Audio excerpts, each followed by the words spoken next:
तो सर पहले तो वही फिल्म बनाने के लिए मैंने जैसा लिखा भी था, थैंक यू के अलावा गले लगा के सच में बड़ा फिल्म देखने के बाद गले लगाने का मन हुआ कि यार ये फिल्म बनी है। At the same time thank you तो होता ही है कि ये फिल्म बनी, उसके लिए हम सब थैंकफुल रहे। फाजिल को मैंने 2 दिन बाद जब मैं दिल्ली वापस आया मैंने तब दिखाया, और फिल्म के बाद हम साइलेंट में बैठे हुए हैं। मैं पड़ोस में इनके बैठा हुआ and he is silent. And वो हम लोग बड़ा अच्छा लगता है जिस हिसाब के हम लोग आते हैं कि कोई आर्ट वर्क देखें उसका साइलेंस आए, बिकॉज इतना प्रोफाउंडली इफेक्ट करा है कि यू डोंट हैव वर्ड्स। हम आर्टिकुलेट कर रहे हैं कि क्या बोले, क्या, दिस इज सो मूविंग। फिर फाजिल बीच बीच में टुकड़ों टुकड़ों में कुछ बोल रहा है, हम लोग थोड़ी थोड़ी बात कर रहे हैं। एंड हर्षिता का तो मैंने बताया था कि उसके बाद she was very silent. Same स्थिति का, मैंने पूछा फिल्म देख ली एंड शी लाइक मैं देख लिए 5 मिनट पन मैंने बंद कर दी थी, फिर बाद में पूरी देखी। एंड वो बड़े प्रोफाउंड है। तो आगे की बातें शुरू करने, हर्षिता के पास सबसे पहला पॉइंट है वो डिस्कस करना चाहती है, तो Harshita please you can start. नहीं, एक तो वो लेटर जो आप लोगों ने लिखी है एक चौपाल पे, वो लिखी किसने है? आप लोगों ने कोलैबोरेट करके कैसे लिखी वो लेटर?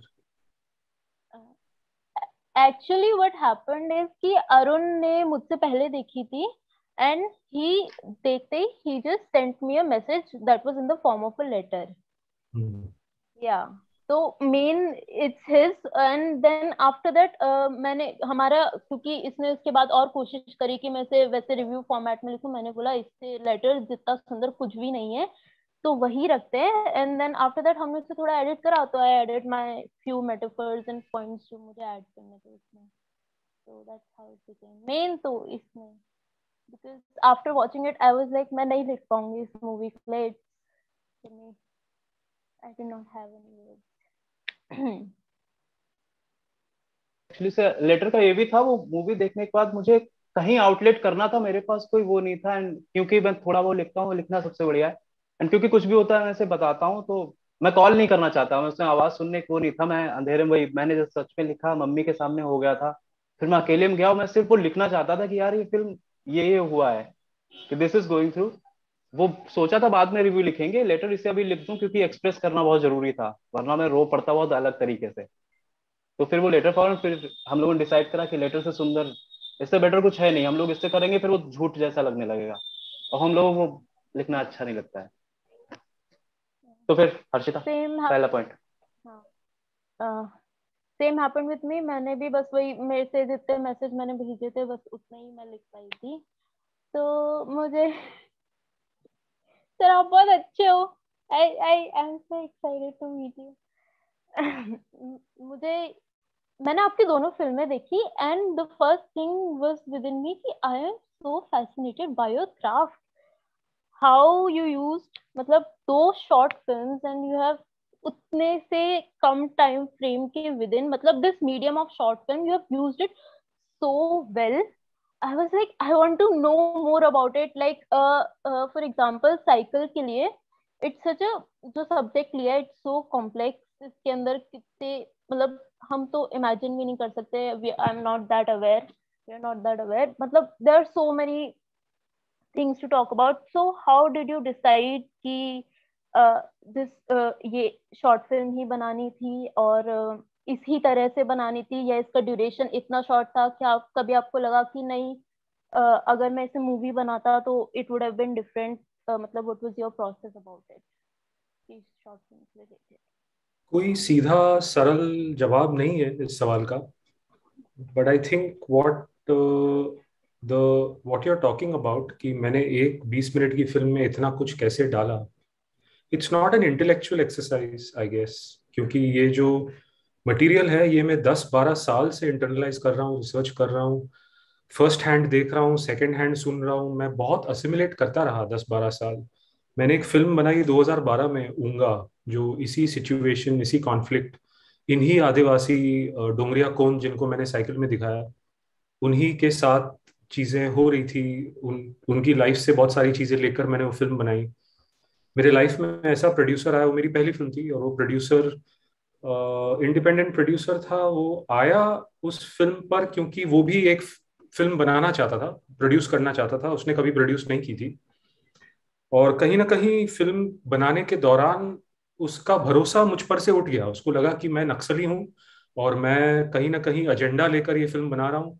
और उसने मेरी फिल्म कंट्रोल करने लगा वो, और पूरी टीम, डीओपी समेत सब उसके दोस्त थे।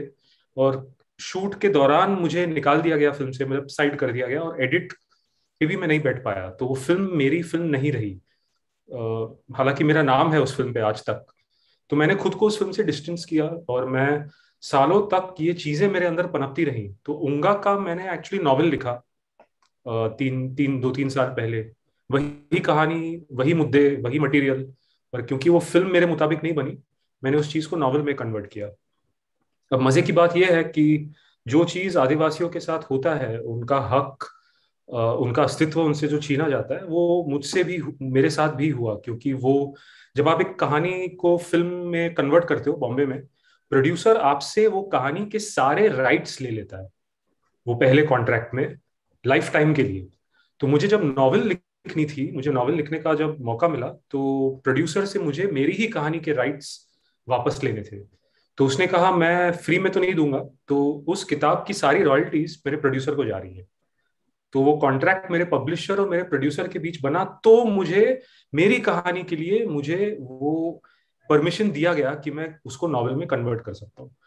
तो कहीं ना कहीं ये इतना सारा गुस्सा, नॉट ओनली द गुस्सा of the tribal against the system, but my anger against the system that I operate in, वो सब मेरे अंदर था। और 5-6 साल पहले मैंने ये साइकिल की कहानी के बारे में मैंने सोचा, और मुझे नहीं मालूम था इसकी फीचर बनेगी, 3 मिनट की शॉर्ट बनेगी या 40 मिनट की शॉर्ट बनेगी, मुझे नहीं मालूम था।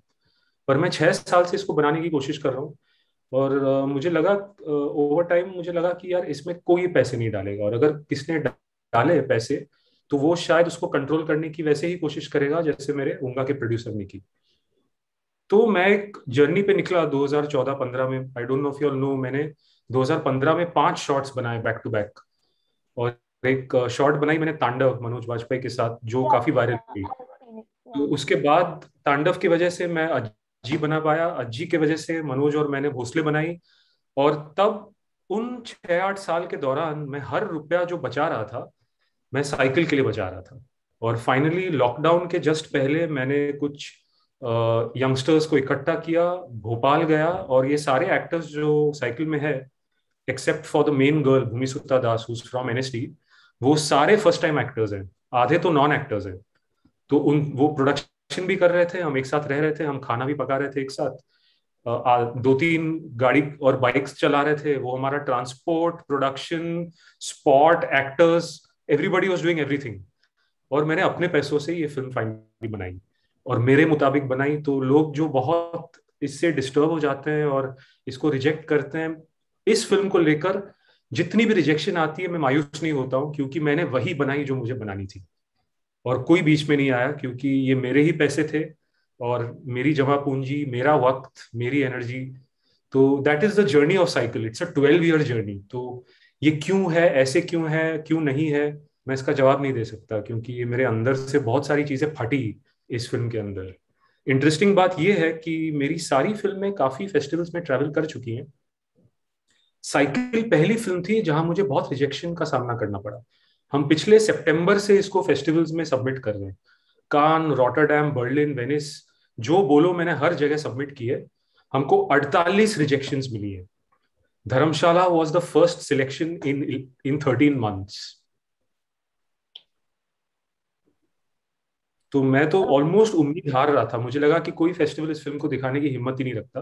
पर फाइनली धर्मशाला नहीं, सॉरी, धर्मशाला ने भी रिजेक्ट की थी। धर्मशाला ने तो चीपटा का दुम्पा दिखाई। केरला और ये कैलकाटा की जो छोटी सी फेस्टिवल है जो आ रही है, ये दोनों ही हैं जिन्होंने इसको सिलेक्ट की और दिखाने की। Humming bird. So this is the long story of a short film. I had no idea about this. कि वही ना कि एक लगभग 20 मिनट की फिल्म है, but when you look ask about it कि कैसे बनी, तो it expands उसके पीछे कितनी बड़ी कहानी है। And Right. तो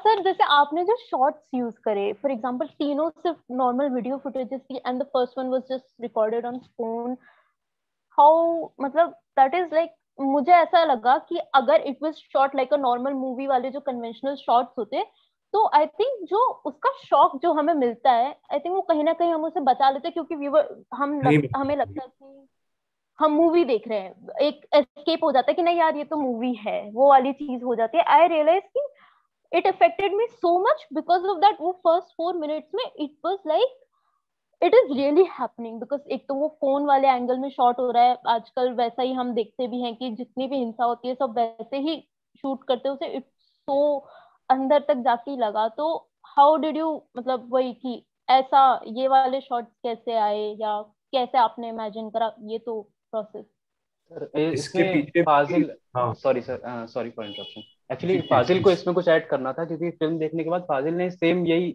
this camera angle that used के बारे में बड़ा एक अच्छी चीज बोली थी, उसमें ऐड करना चाहता है कुछ। Yes sir. So like Harshita जो जैसे बोल रही थी कि जो आपने ओरिएंटेशन जो यूज किया, जो एस्पेक्ट रेशियो यूज किया आपने उसको शूट करने में, जैसे इसने बड़ा सही बोला कि it felt like a something very personal and something very disturbing who has been shot by someone and he is showing me कि देखो तुम इसको, कि ये ऐसा है, and something which I don't want to watch but I haven't watched. At the same time I want to know, I don't want to know. So वो I think that is something which connected from the very first go. जो आपने जो जिस तरीके से movie को शुरू किया, जो बेसिकली आपका विजन था उस चीज को कम्युनिकेट करने का, कि एक बंदा है जो कि यहाँ पे जो घट रहा है वो कर भी खुद रहा है और वीडियो भी खुद बना रहा है, जो एक्चुअली में आज के कंटेम्प्रेरी टाइम में ये चीज होती है। सो वो मुझे वो पर्सनल जो एक, बिकॉज हम यूजुअली क्या सोचते हैं कि आदिवासी हैं, हमसे बहुत दूर हैं, हम शायद ना हमने उनकी दुनिया देखी है इतने करीब से, बहुत कम लोगों ने देखी होगी, ना हम कभी उस तरीके से रहे हैं, हम उनसे बहुत दूर हैं, हम बहुत प्रिविलेज्ड हैं शायद। पर वो जिस तरीके से वो चीज विजुअली आई सामने, जिस जो शुरू के 4 मिनट, वो ऐसा लगा कि यार ये चीज शायद मैं इग्नोर कर रहा था या मैंने इस चीज के बारे में सोचा नहीं, पर ये शायद घटती है, ये होती है, ये लोग सफर करते हैं, and I should watch.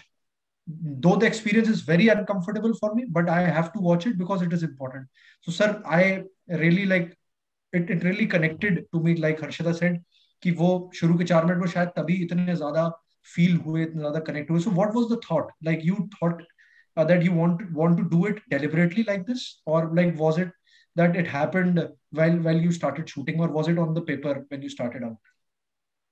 Something this specific cannot happen. It is extremely well thought out. So इसके ना कई जवाब हैं, इसके पीछे भी 10-12 साल की जर्नी है। So firstly I will trace this back to एक शॉर्ट फिल्म मैंने 2015 में बनाई थी, अगली बार। आई डोंट नो किसी ने देखी है, वो यूट्यूब पे मिलेगी आपको। उसमें भी 3 डिवाइस के लंबे टेक्स हैं, और वो एक्चुअली है about the slum development, rehabilitation, politics. और वहाँ पे एक स्लम में जो रेजिस्ट करते हैं स्लम डेमोलिशन को, जब बिल्डर के गुंडे आते हैं, उनको एक एक करके मर्डर किया जा रहा है। और वो लोग अपने आप को डिवाइस पे शूट कर रहे हैं, क्योंकि 2002 गोधरा राइट्स वो पहली बार था जब सुप्रीम कोर्ट ने amateur video as evidence allow किया था कोर्ट में। क्योंकि एक ग्रुप थी वीडियो वॉलंटियर्स, और वो लोग हर इंसान के हाथ में चीप कैमरा थमा रहे थे कि कोई तुमको मारने आया ना, कुछ भी हो जाए शूट करते रहो, वो फुटेज हमारे हाथ लग गई, हमारे पास एविडेंस होगा। That group, video volunteers, ended up with footage that sort of could have incarcerated a lot of people behind the riots, but then the BJP came back into power eventually and the Supreme Court gave them a clean sheet. But we placed that to one side. When I was traveling in the Adivasi areas in 2010, I met people from the video volunteers, and they were 2010 तक ये not smartphone but वो छोटे phones with छोटे cameras वो आने लगे थे, और वो ट्रेन कर रहे थे आदिवासियों को कि अगर कंपनी के लोग या सीआरपीएफ कोई भी हाथ उठाए, शूट करो, वो फुटेज कभी भी कहीं भी काम आ सकता है। तो ये मेरे जहन में रह गया कि एक इंसान जब अटैक होता है और वो शूट करता है, उस पर क्या बीत रही होगी कि यार मैं मर तो जाऊंगा बट ये एविडेंस छोड़कर जाऊंगा। तो अगली बार एक्सप्लोर्स दैट। अब अगली बार मैंने बनाई, बहुत ही छोटी फिल्म है, बट 2015 में डिड रियली वेल। तो मैं सोचने लगा कि इसको मैं एक अलग लेवल तक कैसे ले जाऊं। ये सब्जेक्टिव पर्सपेक्टिव एक कैमरा का, क्योंकि कैमरा जब आप फिल्म मेकिंग सीखते हो, फिल्म स्कूल में बताया जाता है कि यार ये फोर्थ वॉल जो है इसको आप ब्रेक नहीं कर सकते। और मेरा पहला असूल है सब्जेक्टिव कैमरा का, फोर्थ वॉल को ही ब्रेक करो, जैसे वो इमेज का कनेक्शन बहुत इमीडिएट हो जाएगा। कैमरे के पीछे का जो कैमरा मैन है, कैमरा वुमन है, उसको सेल्फ कॉन्शियस कर दो, और उसको मुझे कहानी के अंदर मुझे वर्क इन करना पड़ेगा, क्योंकि ये बिना स्क्रिप्ट में वर्क इन करे आप इस सब्जेक्टिव पर्सपेक्टिव को जस्टिफाई नहीं कर सकते। तो वर्किंग बैकवर्ड्स फ्रॉम मुझे ये सब्जेक्टिव पर्सपेक्टिव के साथ ही खेलना था। ये मैंने स्क्रिप्ट में वर्क इन किया कि ये किस तरह के सिचुएशंस होंगी जहां एक इंसान इस सिचुएशन को शूट कर रहा होगा। तो this takes care of maybe scene number 3 in cycle, जहां ये जा रही है रिवेंज लेने, और वो उस चीज को रिकॉर्ड करना चाहती है कि देखो तुम लोगों ने मुझे क्या बना दिया। But how do I then come to scene number 1? तो यूट्यूब पे कुछ सालों पहले तक बीएसएफ, सीआरपीएफ के कई सारे ऐसे वीडियोस थे जहां वो लोगों को मारते थे, टॉर्चर करते थे, रेप करते थे, और वो वीडियो बनाते थे ऑलमोस्ट। ये वो एमएमएस का जमाना है, 2006, 7, 8, 9, 10, जब नॉन स्मार्टफोन्स में एमएमएस की वीडियोस बहुत वायरल जाती थी। तो ये लोग वो first person perspective video shoot कर कर अपने ही ग्रुप्स में एमएमएस वीडियो सर्कुलेट करते थे। तो मैंने एक सीआरपीएफ बीएसएफ का बांग्लादेश बॉर्डर पे ऐसा एक वीडियो देखा था। अब यूट्यूब पे आपको कुछ नहीं मिलेगा, and I use these as references to create that first scene. So somewhere when a man as a soldier, whether it's a military man or a CRPF or a BSF, मैं उनके training camps में गया हूँ, और उनको इस तरीके से ब्रेन वॉश या तैयार किया जाता है कि when you are going in to intimidate a particular group of people, target the women, because men believe in our patriarchal thinking that women are the weak link. So they are, it's not on paper, it's not in documentation, but they are trained to rape to make that group of people feel that they are in a position of power. So this commander shooting that video is documenting that exercise of power, which is what I used to see in those YouTube videos, which are now not there online. So somewhere it was all of these things, and the more important thing that it was I don't know आप लोगों ने अज्जी देखी कि नहीं, भोसले के पहले मैंने जो फिल्म बनाई थी अज्जी। तो but recently after watching Cycle I searched about it a lot. तो अज्जी में मैंने एक एक्सपेरिमेंट किया था। अज्जी में there's a very disturbing scene जहां ये दो लोग मिलकर एक मैनिकिन, जो मतलब वो मैनिकिन जो दुकान के बाहर कपड़े पहनाते हैं उसको, एक मैनिकिन का रेप करते हैं, और उसमें एक बंदा दूसरे बंदे को रेप करते हुए शूट करता है, और वो वीडियो वायरल होती है। तो for me that when that character is looking through the phone camera, I didn't take any over the shoulder shot, because that objectivity is not what I'm trying to do.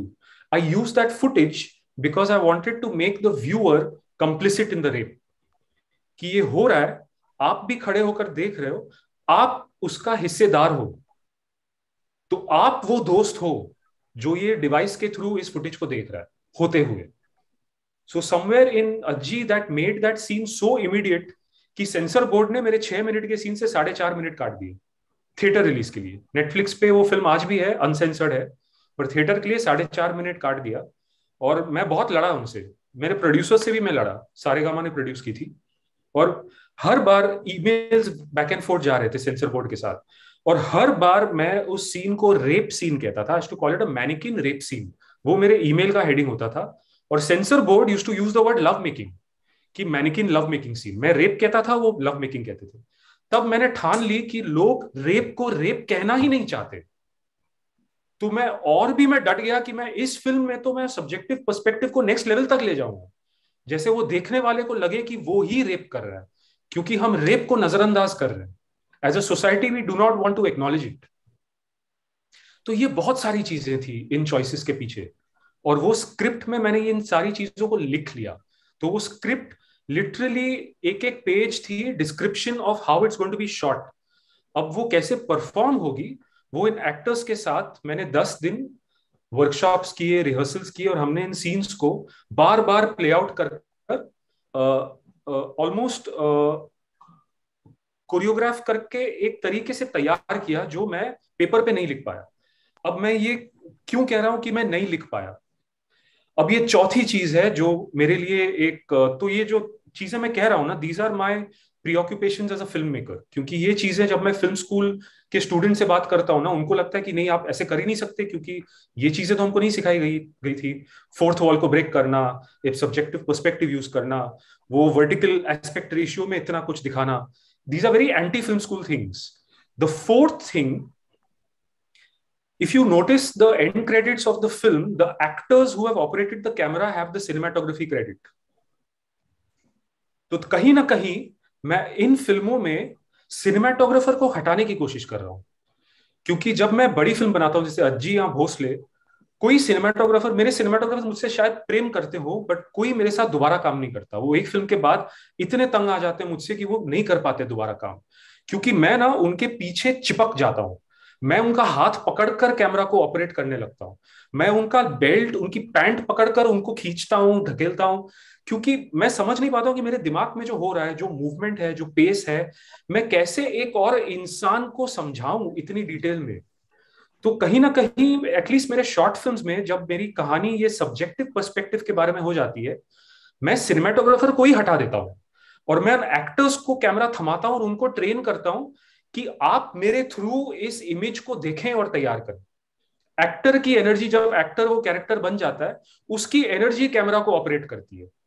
तो opening scene में वो commander की energy के साथ वो camera हिलता है, second scene में डॉक्यूमेंट्री फिल्म मेकर की एनर्जी से के साथ वो कैमरा जाती है, थर्ड सीन में although documentary film maker operate कर रही है, पर बेला वो एनर्जी को डिक्टेट करती है क्योंकि उसकी मूवमेंट को फॉलो कर रही है कैमरा। तो वो सिनेमा, अल्टीमेटली मैं कोशिश कर रहा हूं कि क्या मैं इस एक्सपेरिमेंट के थ्रू किसी दिन ऐसी फिल्म तक पहुंच सकूं जहां वो कैमरा और एक्टर एक चीज बन जाए और मुझे कट करने की जरूरत ही ना पड़े। ये पांचवी चीज है। इरिवर्सिबल देखिए आप लोगों ने, गैस्पर नो की एक फ्रेंच फिल्म है इरिवर्सिबल, जिसमें एक बहुत फेमस मोनिका बेलुची का एक रेप सीन है जो ऑलमोस्ट 8-9 मिनट बिना कट के चलता है। तो जब मैंने वो फिल्म देखी, गैस्पर नो, NOE, इरिवर्सिबल करके फिल्म है उसकी, 2002 में आई थी, और मैं 2002 से सोच रहा था कि क्या था वो उस सीन में जो मेरे दिल को दहका गया, जो ऐसी कोई भी वायलेंट सीन आज तक नहीं कर पाई। उसमें कट नहीं था, क्योंकि जैसे वॉल्टर मर्च जो गॉडफादर के एडिटर है, he refers to the edit or to the cut as the blink of an eye. आपकी आंख का झपकना is a cut. तो वो एडिटर अच्छा एडिटर होता है जो एक पॉइंट के बाद आप पलक झपकते हो उसके कट के रिदम पे। तो गैस्पर नो ने कट को ही निकाल दिया। जब आप कट को निकाल देते हो, मेरी आंखें, मेरी पलकें झपकेंगी नहीं, तो मुझे आंख फाड़ कर देखना पड़ेगा। तो ये पांचवी चीज है जो मैं अचीव करने की कोशिश कर रहा हूं इस तरह के शॉट टेकिंग से, कि मैं आपको ब्लिंक करने का मौका ही ना दूं। तो जो आप कह रहे हो ना फाजिल, कि आपको देखना पड़ रहा है, आप नहीं रोक पा रहे हो खुद को क्योंकि मैंने कट नहीं डाला। यस सर, ये बहुत ही कॉम्प्लेक्स जवाब है, सॉरी मैं बहुत समय ली मैंने इस चीज को समझाने को, बहुत सारी चीजें थी actually sir. It helped me understand कि कितना थॉट एक्चुअली में spend and from where it germinated, because sir अभी आई वाज सर्चिंग, अगली बार I thought you said UGLY ugly and BAR bar. अगली बार I have seen actually before, because previously when a few of my friends, we were searching how can films be made on a phone or all these things. There's this film, I have forgotten the name, वो Netflix पे है. It was shot on a iPhone, because as filmmakers, as film enthusiasts, we always lack finances कि कैसे बनाया जाए, कैसे किया जाए. Cycle is entirely shot on an iPhone. Okay. All three scenes, entire film is iPhone. Okay. So ये भी एक interesting fact है. तो अगली बार I remember Abhishek Banerjee's face and Rasika face. I just refreshed looking at it. It's a very 7-minute film and it is very impactful. I remember we sat and we discussed the way you have shot it. It almost feels like a video call. Yes. Somebody is video calling me and telling me कि देख अगली बार this can happen. Yes, to you. This will keep on happening. Yes, to you, and it will keep on happening. So this is a really interesting perspective. Irreversible. And again, on Agli Bar, for me, Agli Bar was the first time I was trying such an experiment. And जैसे होता है, Agli Bar पे actually मैंने थोड़ा अपना mind बनाया कि मैं ना ऐसी एक्सपेरिमेंट के लिए मैं I love cinematographers but I can't rely on them, क्योंकि ऑन अगली बार जैसे होता है आप फिल्म बनाने का सोचते हो तो आप सोचते हो अरे इसको शूट कौन करेगा, तो अगली बार के लिए मैंने सोचा इसको शूट कौन करेगा. I went through 16 DOPs and everybody left the film because at one point they started telling me कि ठीक है आपको लैपटॉप कैमरा का फील चाहिए, हम कैमरा को लैपटॉप पे स्ट्रैप करेंगे. ऐसे नहीं भाई, मेरे को वेबकैम का इमेज चाहिए. ये सर वो बहुत ग्रेनी होगा, ऐसे मेरे को ग्रेनी चाहिए. सर वो लाइट के साथ बहुत बुरी तरह इंटरेक्ट करेगा, ऐसे मुझे वो चाहिए. सर इमेज ब्लर होगा, ऐसे मुझे वो चाहिए. वो छोड़ के चले जाते, उनकी गांड फट जाती कि यार ये इमेज के बारे में सोच ही नहीं रहा है, ऐसे तुम मेरी फिल्म के सोल के बारे में नहीं सोच रहे हो. करेक्ट. तो वो मैं इमेज के बारे में सोचा ही नहीं, मुझे फीलिंग मेरे लिए प्रायोरिटी हो गई. तो ये एक्सपेरिमेंट मेरा वो 2015 अगली बार से शुरू हुआ है. मैं I am working up to that one film where the whole film will not have a single cut and it will be an actor operating a camera and it will be a subjective perspective. I want to make that film before I die. I don't know what that film is yet. It sounds a great idea because even I have a cinematographer friend. We keep on working on these ideas कि कैसे क्या. जैसे अगली बार, और आपने बोला, I remember जब मैंने पहली बार देखी थी और अरुण हम और मैं डिस्कस कर रहे थे, we were like यार the best part about it is the quality that you have chosen. मुझे नहीं पता था कि आपने कैमरा पे शूट नहीं करी है, स्पेशली जो वो सीन है और वो जो फोन वाला सीन है, जो लास्ट फोन वाला सीन है इन अगली बार, वो तो स्मार्टफोन पे भी नहीं है, वो मेरे स्मार्ट छोटे से नोकिया वाले वीडियो पे है, कैमरा पे है. जी sir, actually in cycle also that is the beauty. वो जो एक पर्सनल एसोसिएशन जो आप कह रहे हो ना कि सोल, वो आई थिंक वो चीज मुझे ज्यादा हिट की. हम यही डिस्कस कर रहे थे कि यार कि क्वालिटी भी इस तरीके से है. It is not a documentary, it is a fictional film, but इस तरीके से डॉक्यूमेंट किया गया है उस फिक्शनलाइज्ड पूरे वर्ल्ड को, keeping in mind the quality, keeping in mind the sound. वो कैमरा रिवर्स हो जाना जब उससे वो छीन लेती है, कि it is sir actually all these things are they itself affected. जो उसका आपने जो विजन और जो ट्रीटमेंट था ना, आई थिंक वो सबसे ज्यादा मेरे लिए पर्सनली इम्पोर्टेंट था. और वो चीज शायद तभी हम लोग को डायरेक्ट हिट हुई. अगर जो हर्षिता ने बोला कि नॉर्मल एक डॉक्यूमेंट्री फिल्म की तरह भी होती ना, तो भी शायद उतना इम्पैक्टफुल नहीं होता जैसे शिंडलर्स लिस्ट में स्पीलबर्ग ने किया था. ये सब्जेक्टिव फर्स्ट पर्सन पर्सपेक्टिव हुआ ना, आप हिस्सा बन गए उस कहानी का, क्योंकि वो कैरेक्टर जो फोन के पीछे है वो आप हो, क्योंकि वही फुटेज वो इंसान देख रहा है, आप भी देख रहे हो. तो वो इमीडिएटली उस इमेज से ही आएगा, ऑब्जेक्टिव इमेज से नहीं आएगा. और जैसे आपने वो कैमरा उल्टा हो जाता है उसकी बात करी, तो इतना डिटेल में हमने काम किया है कि अगर वो कैमरा फोन कैमरा नहीं होता ना, तो मेरे हाथ पे गौर करना, हाँ, तो वो कैमरा पे हाथ ऐसे आता और वो ऐसे घूमता. वो हाथ ऐसे क्यों आया और वो ऐसे क्यों घूमा, क्योंकि वो मोबाइल फोन कैमरा है. जी. और उसमें भी सर वो फ्रेम बिल्कुल परफेक्ट बैठना, कि ताकि वो जो कैरेक्टर है जो वो डॉक्यूमेंट कर रहा है वो भी पूरा प्रॉपरली फ्रेम में आए. वो आप जो प्रैक्टिस ऑफ कोर्स की होगी, and also I like subtitles भी ऊपर चले गए. पर फाजिल, हमने उसकी प्रैक्टिस नहीं की. मैंने तो यही बोला उस लड़की को कि यार वो इमेज जहां भी जाए उसको जाने दो. अच्छा. उसको बैलेंस करने की कोशिश मत करो. पर आईफोन एक चीज करता है, जब आप आईफोन को उल्टा करते हो ना, आपका डिस्प्ले सीधा रहता है, बट लेंस उसको रिकॉर्ड उल्टा करता है. ओके. हाँ, वो ऑटो रोटेट नहीं होता, ऑटो रोटेट हो जाता है. तो उसने जब घुमाया ऑटो रोटेट होकर उसको तो सीधा दिख रहा है, बट वो रिकॉर्ड उल्टा हो रहा है. And that is the beauty of it, the metaphor that came out of it, कि हम लोगों की और उनकी दुनिया के बीच में जमीन आसमान का अंतर है. We are 360 degrees from their world. Yes. और इनफैक्ट सर आपने सबटाइटल भी उल्टे किए, मुझे वो बहुत अच्छी डिटेलिंग लगी कि आपने वो नीचे नहीं, आपने ऊपर यूज किए. दैट इज समथिंग व्हिच जैसे आप गौर करो उस मेटाफर पे. जी. Talking about metaphors. हाँ हर्षिता बोल. हाँ, वो वही ये वाला मेटाफर अरुण ने पॉइंट आउट करा था ना. After that I was like कि मुझे याद आया कि जब कैमरा उल्टा होता है, शी आस्क्ड हिम कि तुम बताओ तुम क्यों इधर आई हो, तुम तो हमारी हेल्प करने आई हो ना, तुम भी हमारी हेल्प करने हो. दैट मासूमियत कि दे एक्सपेक्ट अस कि हम तो सही कर रहे हैं, तुम भी हमारी हेल्प करने हो. एंड देन शी सेज कि नहीं, मैं सिर्फ रिकॉर्ड करने आई हूँ, कि वो दूरी बता दी कि नहीं मैं तुम्हारा साथ नहीं दे सकती हूँ, मैं सिर्फ रिकॉर्ड करने आई हूँ. तो उसकी फट गई ना कि ये जो वो डॉक्यूमेंट कर रही है, उस डॉक्यूमेंटेशन में ये बात ना आ जाए कि वो माओइस्ट सिंपथाइजर है. तो हम एम्पथाइज भी करते हैं पर हमको दूरी भी रखनी है. तो वो इन्वॉल्वमेंट बहुत सिलेक्टिव इन्वॉल्वमेंट होता है। तो ये सारी चीजें मतलब है, हर चीज में थोड़ी सी सबटेक्स्ट है जो घूमकर हम पर मैं उंगली पॉइंट कर रहा हूँ कि हम सब रिस्पॉन्सिबल हैं ऐसी सिचुएशन के लिए। सर वो अरुण। मेटाफर्स की बात कर रहे थे जैसे फाजिल की आयरन देखी, एंड इसका पहला पॉइंट था कि ग्रेनीनेस है, वो एक रॉनेस है। जितना गंदा फ्रेम में लग रहा है कि कितनी गंदगी में वो लोग रह रहे हैं, फिर वो पानी वाला फ्रेम था कि वो काट रही है और पानी रुका हुआ है कि इनकी जिंदगी रुक गई है, बहुत अलग तरीके से हो रही है, वो पानी सड़ रहा है। एक तो मुझे आपकी फिल्म से विजुअल मेटाफर्स बड़े पसंद आते हैं। जब पहली बार भोसले देखी थी तो मैं हर्षिता बात कर रहे थे, और हम लोग थोड़े हैं, हम लोग विजुअल मेटाफर्स वाले लोग हैं, शायद थिएटर का असर है हम लोगों पे। और वो विजुअल मेटाफर्स इस फिल्म में, क्योंकि हम मोबाइल से शूट कर रहे हैं जैसा आप कह भी रहते हैं सब्जेक्टिविटी वाला, एक तो मोबाइल से शूट करने की वजह से वो थिएट्रिकलिटी आई है, क्योंकि थिएटर में आपको वन गो में करना है। सेम चीज मुझे लगा कि वो, क्योंकि थिएटर में डायरेक्टर एंड एक्टर, हमारे बीच में सिनेमाटोग्राफर नहीं हो, सेम चीज मुझे लग रहा है इसमें अप्लाई होती है, अभी आपने बताया, क्योंकि आप एक्टर को मूव कर रहे हो। So it becomes kind of like a theatre जिसमें डायरेक्ट लाइव इंटरेक्शन हो रहा है, और वो फील भी होता है आंखें फटे होने वाला विदाउट ब्लिंक, क्योंकि मेरी आंखें फट गई थी, मम्मी ने सामने पूछा। बट दो विजुअल मेटाफर्स आप डालते हो, वो एक तो बड़े प्रोफाउंड होते हैं, बड़े अच्छे तरीके से आते हैं। इसमें विजुअल मेटाफर्स की कमी थी, लेकिन वो जब रोटेट वाला आया और वो मेटाफर एकदम से सामने आया, और सबसे बड़ा उसका वो था जब वो पलटता है तो 3 सेकंड लेता है वो दुनिया पलटने में।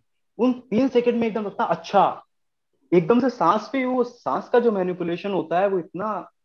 और वो फिल्म में मुझे प्रभावित करा, वो 3 टेक है, इट्स सो सिंपल। एक वर्ड आता है, इट्स सो सिंपली शॉट। और सबसे सुंदर, अभी हम लोग पाथेर पांचाली में और फाजिल 3 दिन पहले देख रहा था, हमारे फिल्म देखने के बाद हम लोग लगा यार कितना सिंपल है, and that is why it's so profound.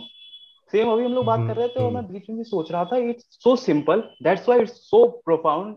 WhatsApp पे वीडियो आते हैं, हम व्हाट्सएप पे ऐसे एमएमएस आते हैं, हम सब देखते हैं, तो वो लगता है ना हम कर रहे हो।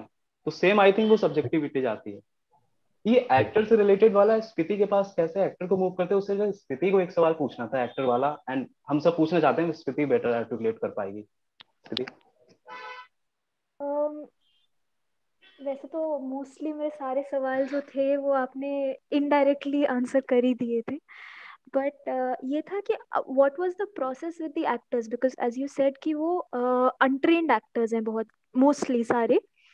तो उनके साथ एक्टिंग पर्सपेक्टिव से एज वेल एज सब्जेक्ट के पर्सपेक्टिव से, बिकॉज आई रिमेम्बर अरुण और मैंने एक प्ले पे काम किया है, सिंगरौली फाइल्स, जो हमने अडेप्ट किया है from a book from the same name, Singrauli files, on the rights and क्या बोलते हैं उसको, लाइफ ऑफ जो सिंगरौली में लोग हैं, life of the tribals in Singrauli. Okay. तो हमने उसका राइटिंग भी की और एक्ट भी हम दोनों ने किया था। तो we were involve in the process through that, कि हमें सब्जेक्ट पहले समझाया गया, हमने उस पर लिखा भी, हमने बुक के राइटर से भी बात की, पूरी डिस्कशंस हुई, और फिर हमने एक्ट किया। तो how what was your process with the actor from the actor's point of view as well as the subject, क्योंकि अगर सब्जेक्ट से वो इतने क्लोज नहीं होते तो शायद इतने अच्छे से वो बाहर नहीं आता, और हमें इतना क्लोज प्रॉक्सिमिटी सा नहीं फील होता, इंटिमिडेशन नहीं होती शायद हमें, अगर वो सब्जेक्ट से इतने क्लोज नहीं होते। आई फील कि वो थे, शायद आपने उनसे बात इस तरह से की होगी। तो क्या आपने बात की, किस तरह से आपने प्रोसेस क्या था एक्टर्स के साथ, वो मैं जानना चाहती थी।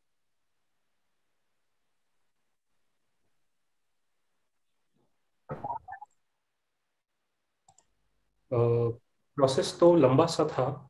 एक सेकेंड, मैं, मेरी आवाज आ रही है? हाँ जी। हेलो? हाँ आ रही है। जी जी। प्रोसेस तो लंबा सा ही था, क्योंकि मैं बहुत क्लियर था कि मैं एक्टर्स नहीं चाहता था इस फिल्म में। मैं चाहता था कि ऐसे लोगों को कास्ट करें जो कहीं ना कहीं अपनी कैमरा के पर्सपेक्टिव से अपनी बॉडी को लेकर कॉन्शियस ना हो, और फिर कैमरा अपना काम करे, वो अपना करे। तो भूमिका दुबे करके इस फिल्म पे कास्टिंग डायरेक्टर, को producer, she is the documentary film maker जो उल्टा दिखती है थोड़ी देर के लिए। और चिपड़ा का दुम्पा में she is Teja, the girl on the bike. तो उसकी एक थिएटर ग्रुप है भोपाल में, छोटी सी थिएटर ग्रुप है, भूमिका थिएटर ग्रुप।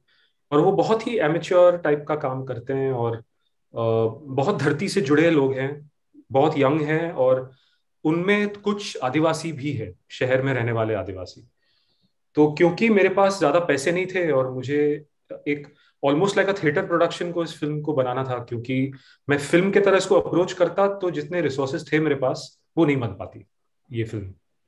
तो हमने 10-12 दिन का वक्त रखा, जिसमें एक तो भूमिका ने कुछ एक्सरसाइजेस करे उनके साथ, जिसमें हमने उनकी बॉडी को तोड़ा। मैंने ऐसे बॉडी को तोड़ा, we made them less conscious of who they, what their personalities are and what culture they come from. So she's from NSD, she's a gold medalist from NSD, तो उसके पास बड़े सारे ऐसे एक्सरसाइजेस थे। दूसरा, मैंने उनको कुछ डॉक्यूमेंट्रीज में जो मैंने रिसर्च की थी, मेरी जो पॉलिटिक्स है, जो मैं समझता हूँ आदिवासी स्ट्रगल को लेकर, मैंने बहुत इस सब के बारे में बातें की, और फिर उनको कहा कि आप अपने कैरेक्टर का स्केच लिखो। तो हर एक्टर ने अपनी कैरेक्टर स्केच खुद लिखी है। तो that was a test for me कि तुम कितना समझ रहे हो इस चीज के बारे में जो मैं कम्युनिकेट करने की कोशिश कर रहा हूं। अब इस बात पे मैं एक चीज कहूंगा to contradict what you said, that none of these people were close to or had any idea about the tribal fight for justice. In fact इनमें से कुछ बच्चे थे जो राइट विंग फैमिली से आते हैं, जिनको सिखाया गया है कि हर इंसान जो ऐसे सवाल पूछता है वो या तो नक्सल है या एंटी नेशनल है और उसको जेल में डालना चाहिए। पर क्योंकि ये यंग माइंड्स थे, 21, 22, 23, और मैं बहुत ही मिलिटेंट तरीके से नहीं अप्रोच किया मैंने इसको, मैंने उनको बिठाया और मैंने समझाया कि इसको एक क्रिएटिव एक्सप्लोरेशन की तरह देखते हैं, एक पॉलिटिकल एजेंडा की तरह नहीं देखते हैं। क्योंकि अगर मुझे पॉलिटिकल एजेंडा होता मेरे पास, तो मैं एक पॉलिटिकल मैनिफेस्टो बनाता या मैं एक डॉक्यूमेंट्री बनाता, मैं एक फिक्शन फिल्म बनाने की कोशिश नहीं करता। तो let's look at it as a story. आप अपनी पॉलिटिक्स घर पे रखिए, अब इस कैरेक्टर को तैयार करने के लिए आपको जो समझना है वो मुझसे समझिए, और अपना कैरेक्टर स्केच आप लिखिए, और मैं आपको उस कैरेक्टर स्केच के दायरे के अंदर ही रखूंगा। उस जैसे अगर वो लड़का, एक लड़का जो एक आदिवासी प्ले करता है, जो नक्सलाइट वाले सीन नंबर 2 में भी दिखता है नक्सलाइट कपड़ों में, अब उसको उतना ही समझना है जो वो प्ले कर रहा है सीन 1 और सीन 2 में। एक लड़का है जो खाना पका रहा है, वो सीन 1 में भी है, वो सीन 2 में भी। अब वो शायद घर पे बीजेपी सपोर्टर होगा, मुझे उससे कोई वास्ता नहीं है। मैं इन 2 सीन्स के दायरे के अंदर क्या मैं उसको कन्विंसिंग बना सकता हूँ, वो मैं समझता हूँ उस हद तक हमारी इंटरेक्शन जरूरी है। क्योंकि अगर मैं सिर्फ उन लोगों को चुनता ना जो ये चीज को समझ सकते हैं और सेंसिटिव हैं, मैं ये फिल्म नहीं बना पाता। क्योंकि वो सेंसिटिव लोग शायद शहर में या थिएटर नहीं कर रहे हैं, वो कहीं और हैं, वो अपनी फाइट, अपनी जंग लड़ रहे हैं। तो मैं वो चीज को अपने प्रोसेस में आने नहीं देता हूँ। अब जो फिल्म तैयार हुई है, मैंने उन लोगों को अभी तक दिखाई नहीं है। मैं थोड़ा डरा हुआ हूँ कि अगर वो देखें और वो घर जाकर अपनी फैमिली से बात करेंगे तो वो कितनी दहशत में होंगे कि यार ये हमने क्या बना दिया, हमको तो पता ही नहीं था कि ये ऐसी फिल्म बन रही थी। मैंने उनको अपने कैरेक्टर के दायरे के अंदर ही रखा। सो वो 10 दिन के वर्कशॉप में हमने पहले तो उनको अपने मोल्ड से ब्रेक करके इस खांचे के अंदर मोल्ड किया। फिर हमने उनको अपनी कैरेक्टर स्केच तैयार करने के लिए कुछ प्रोसेसेस किए। उसके बाद ये जो जगह है जहां ये सीन प्ले आउट होती है, सीन 1, सीन 2 और सीन 3, मैं क्या करता हूं, मैं लोकेशन पहले ढूंढता हूं और उस लोकेशन के मतलब मेजरमेंट्स ले लेता हूं कि अगर यहाँ पे खाना पक रहा है तो नदी यहाँ से कितना दूर है, कितने मीटर दूर है। यहाँ पे वो जैकफ्रूट काट रही है तो वो आग से कितना दूर है। और हम एक वर्कशॉप स्पेस में उस जगह को रिक्रिएट करते हैं और प्रॉप्स के साथ मैं सीन को 3 दिन लगातार बार बार प्ले आउट करता हूं।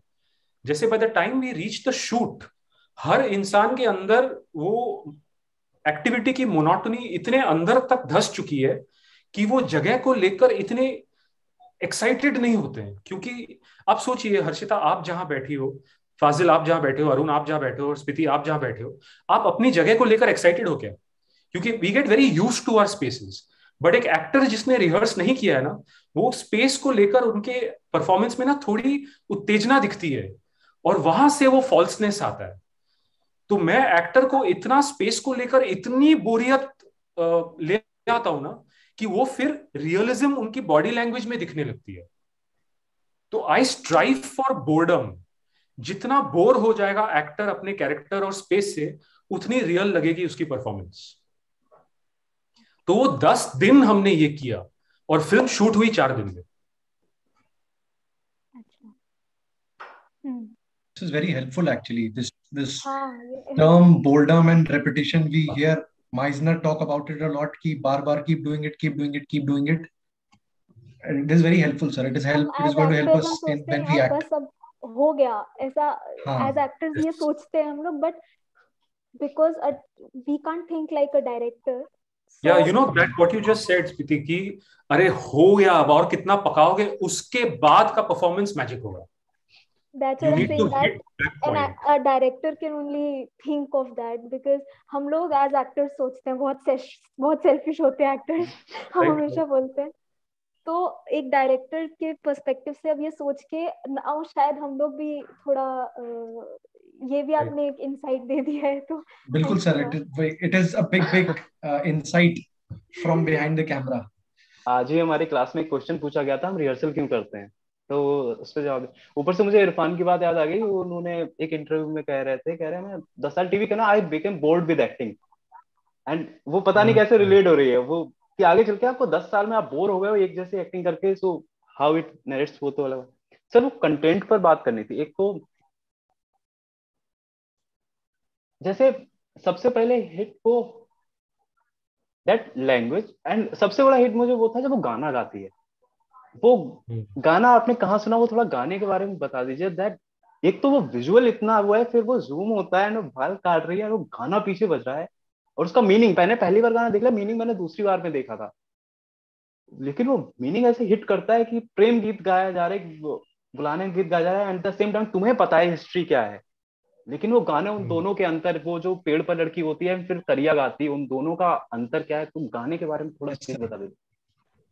Both the songs, yes. मजे की बात करिया और वो जो करिया का गाना है, वो एक भोजपुरी टाइप बहुत ही लीचड़, बहुत ही फालतू सा रोमांस का गाना है। तो करिया को उस भाषा में, उस एक्टर को, मुस्कान को उस भाषा में वही गाना आता था। तो मैंने वो गाना सुना 2-3 बार, मैं सोचा यार ये गाना क्यों ही यूज करेंगे। फिर मैंने सोचा कि मेरे पास सबटाइटल का जरिया है, तो मैंने वो ओरिजिनल मीनिंग को रखकर मैंने सबटाइटल में मैं सबटेक्स्ट लाया हूं। अगर आप ओरिजिनल गाना की लिरिक्स को लिटरली समझोगे, उसमें कोई सबटेक्स्ट नहीं है, तो मैं सबटाइटल्स के साथ बहुत खेलता हूं। अगर आप अज्जी भोसले भी देखो, जो बोला जा रहा है, जैसे अज्जी अगर आप देखो, वो 6 मिनट का मैनिकिन सीन जिसका जिक्र मैंने किया, वो एक मराठी फोक गाने पे ये नाचते नाचते, it's almost like an item song. मैंने एक आइटम सॉन्ग को सबवर्ट किया है अज्जी में। तो वो जो आइटम सॉन्ग है, वो एक औरत की बॉडी को ऑब्जेक्टिफाई करती है ओरिजिनल में। इट्स लिटरली अ रॉन्ची, क्या था वो कटरीना कैफ का, वो तीसमार खान का चिकनी चमेली, लाइक अ चिकनी चमेली मराठी सॉन्ग। मैंने वो गाने को रखा और सबटेक्स्ट में लाया सबटाइटल्स में, क्योंकि 95% of the audience will not know the original language. तो मेरे पास सबटाइटल्स का एक बहुत पावरफुल जरिया है टू प्लेस माय सबटेक्स्ट। और वो लड़की जो पेड़ पे है, पता है वो कौन सा गाना गा रही है?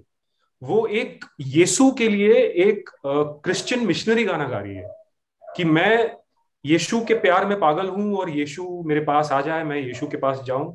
तो मैंने, क्योंकि आदिवासियों के साथ ये भी होता है, बहुत कन्वर्जन्स होती है, तो उसने ये गाना, मैंने पूछा उसको कि तुमको उड़िया में क्या गाना आता है, क्योंकि मैं अलग अलग भाषा दिखाना चाहता था एक ही दलम में। तो उसने कहा ये गाना आता है। ऐसे ये तो मिशनरी का गाना है। ऐसे ठीक है, तुम यही गाओ, मैं सबटाइटल में इसका सबटेक्स्ट कहीं और ले जाऊंगा, और उसमें यह भी सबटेक्स्ट रहेगा कि आप आदिवासी होकर अपना अस्तित्व मिशनरी को देकर तब भी नक्सली दलम में आए हो।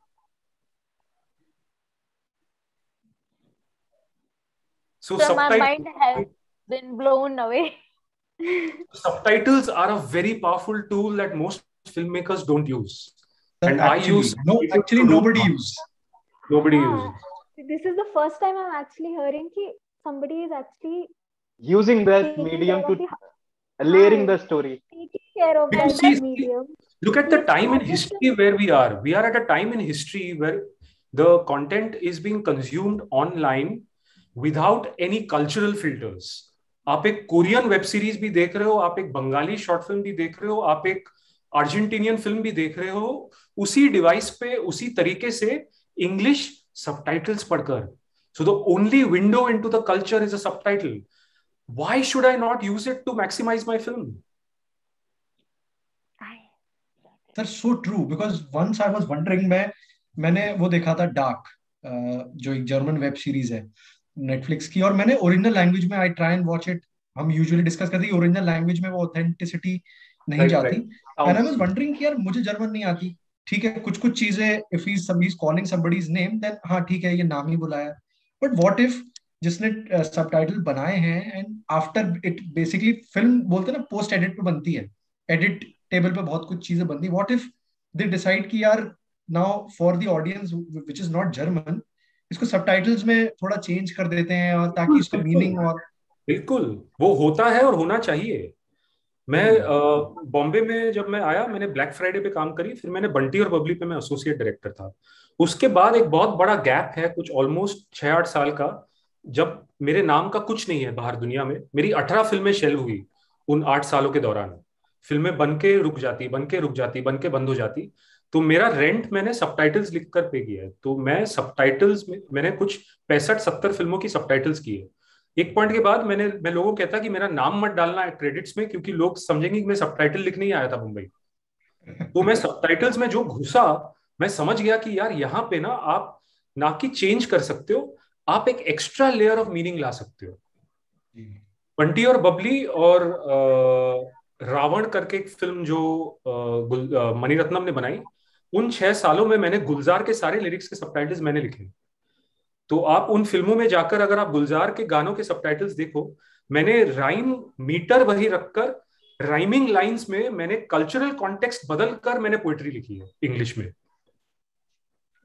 एक्चुअली ये सॉन्ग से आपने बोला तो we were watching some movie घर पे, तो उसमें सबटाइटल्स चल रहे थे, हिंदी मूवी थी बट सबटाइटल्स चल रहे थे एंड गाना आ रहा था एंड वी वर लाइक ये क्या किया इन्होंने सबटाइटल्स का.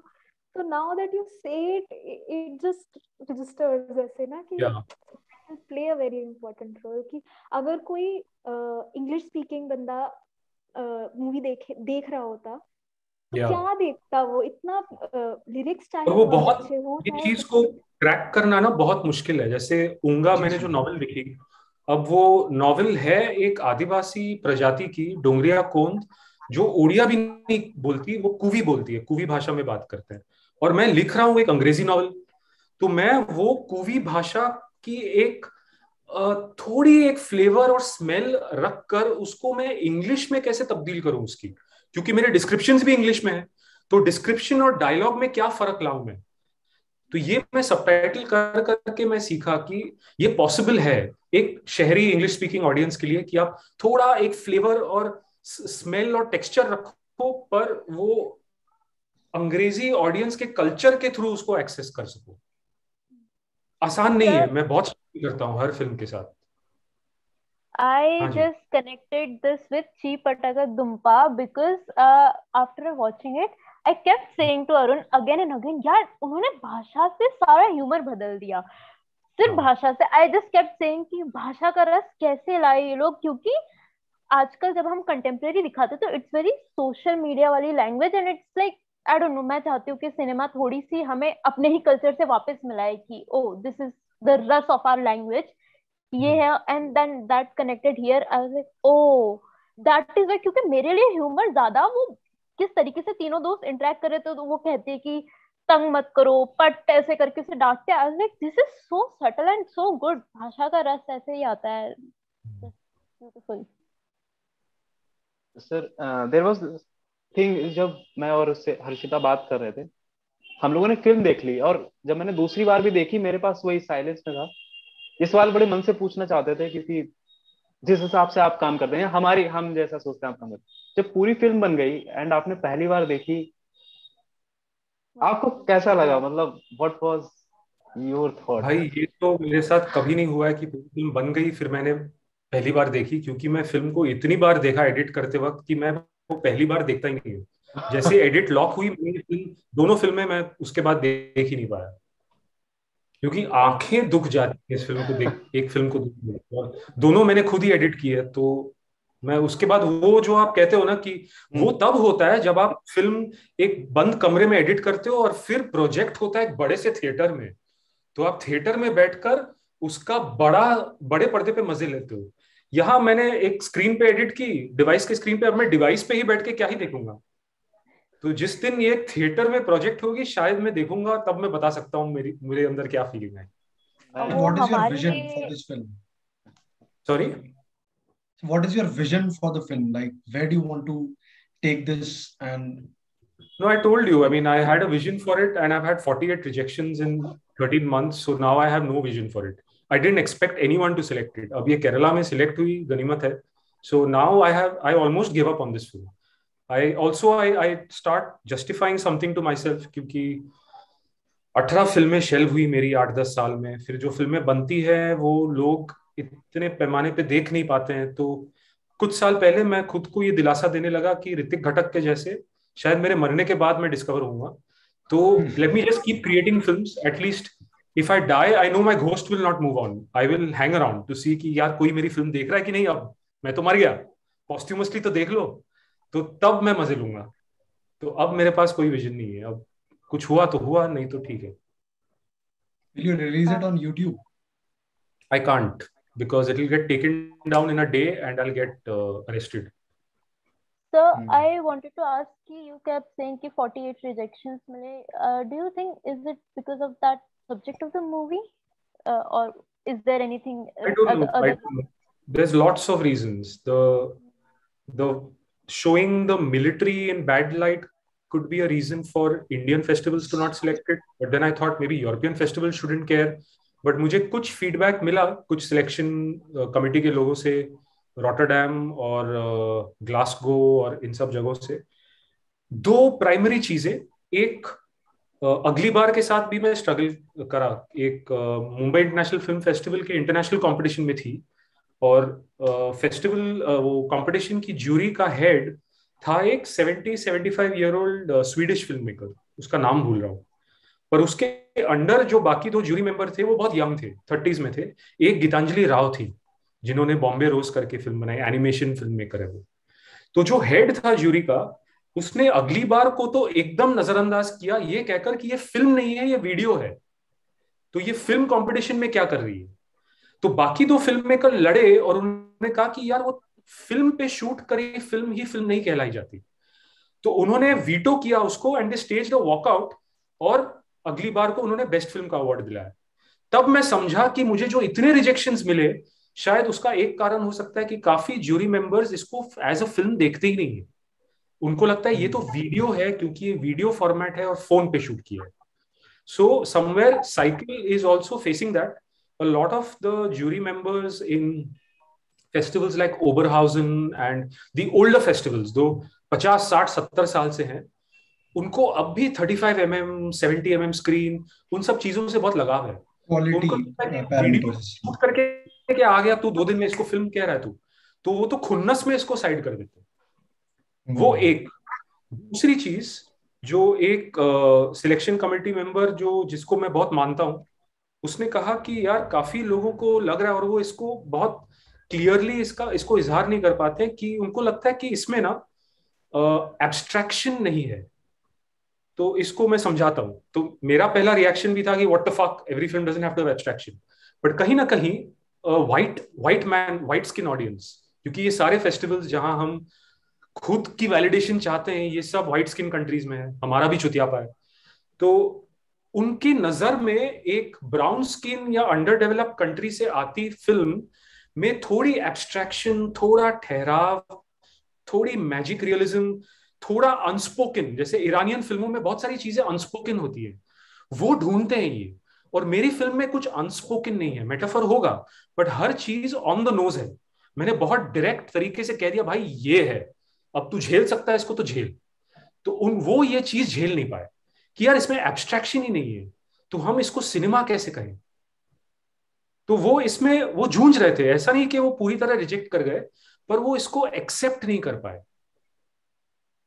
सर मेरे दिमाग में अभी एक सवाल आया जब आप ये कह रहे थे, तो आई स्टार्टेड थिंकिंग कि when we start defining a form of art, for example film, कि this is the definition of cinema, this is the definition of film, तो आफ्टर अ while कि that definition comes in between discovering new how मतलब definition कितनी पुरानी है, and आप उस पुरानी के ऊपर ही चिपके हो, अब जो नए फॉर्म में वो बार बार ट्रांसफॉर्म होकर आ रही है, it just comes in between कि उसको डिस्कवर ही नहीं कर पा रहे हो, तो it's this isn't this a paradox of our art? Every art form में आई थिंक ये होता है, लिटरेचर में भी सब जगह होता है कि you that no definition comes you know what happens because of that. मैं घटक का एग्जांपल देता हूँ। तो Ghatak was a contemporary of Satyajit रे।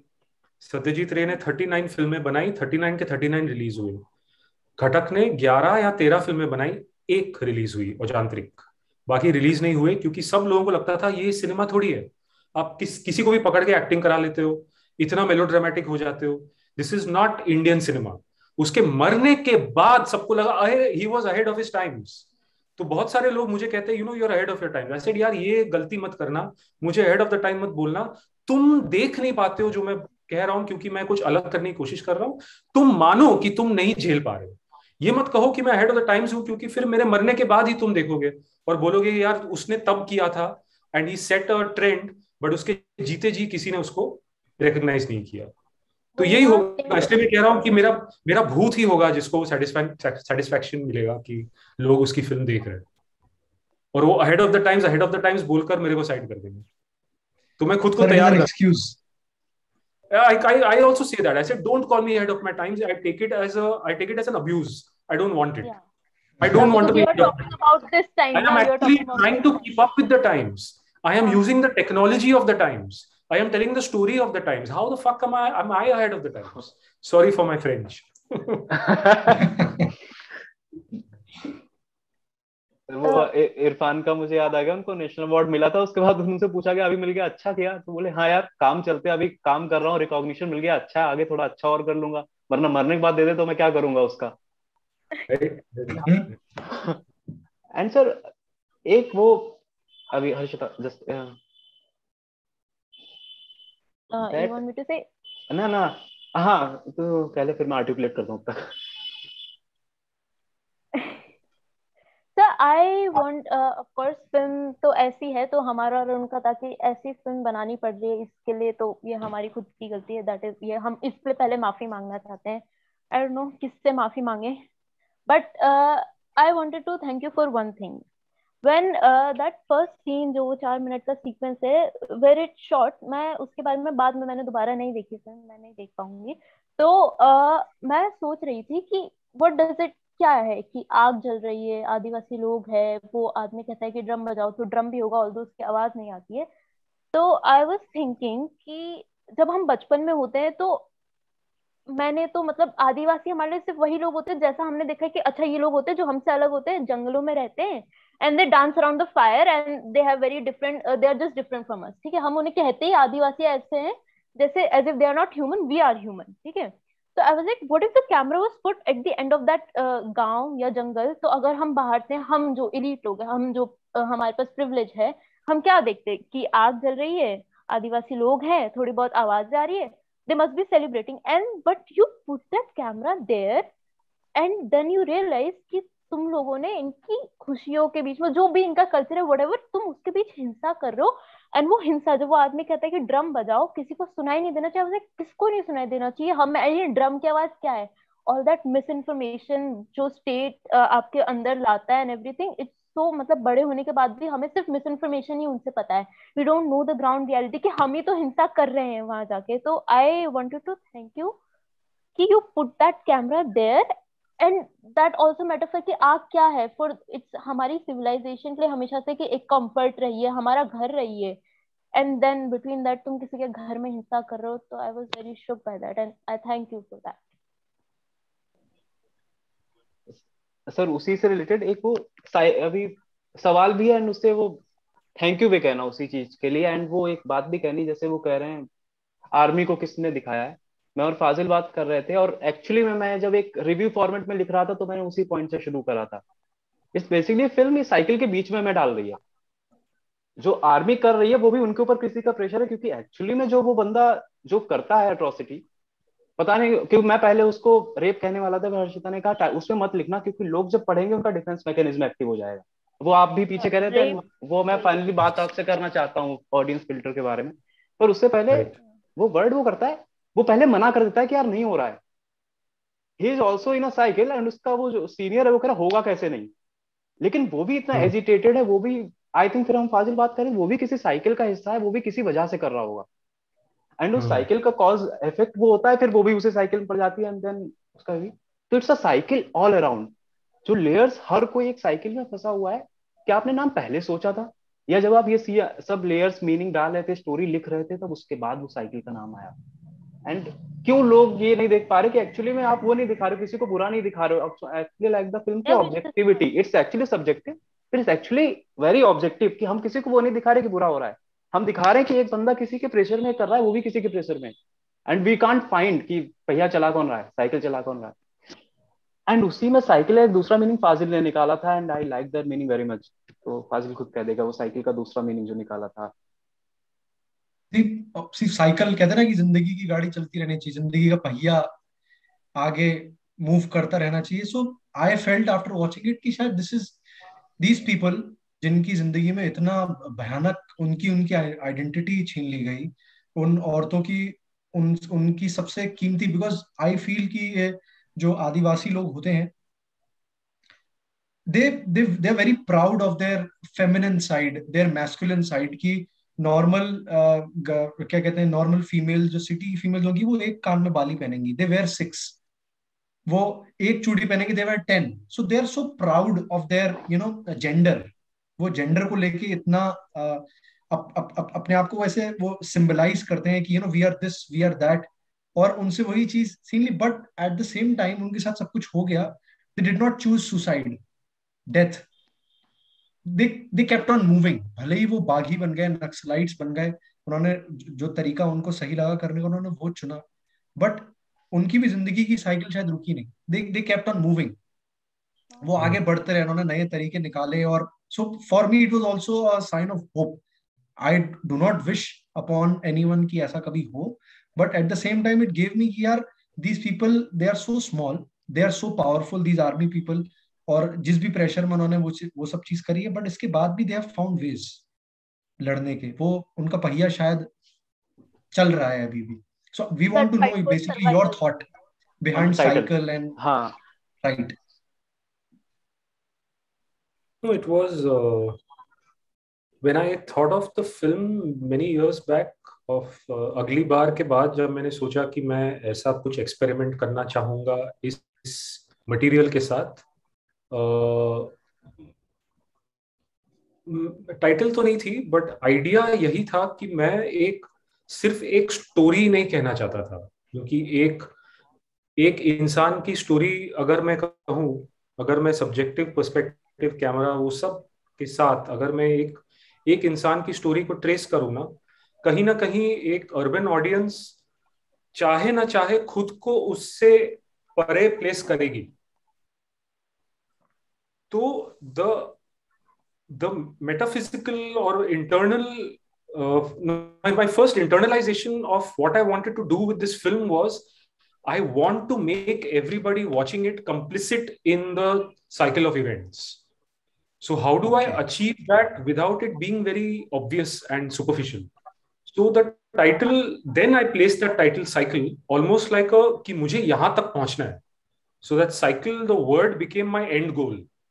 And then somewhere that started dictating all my choices, my philosophical choices, creative choices, narrative choices, scene choices, character choices.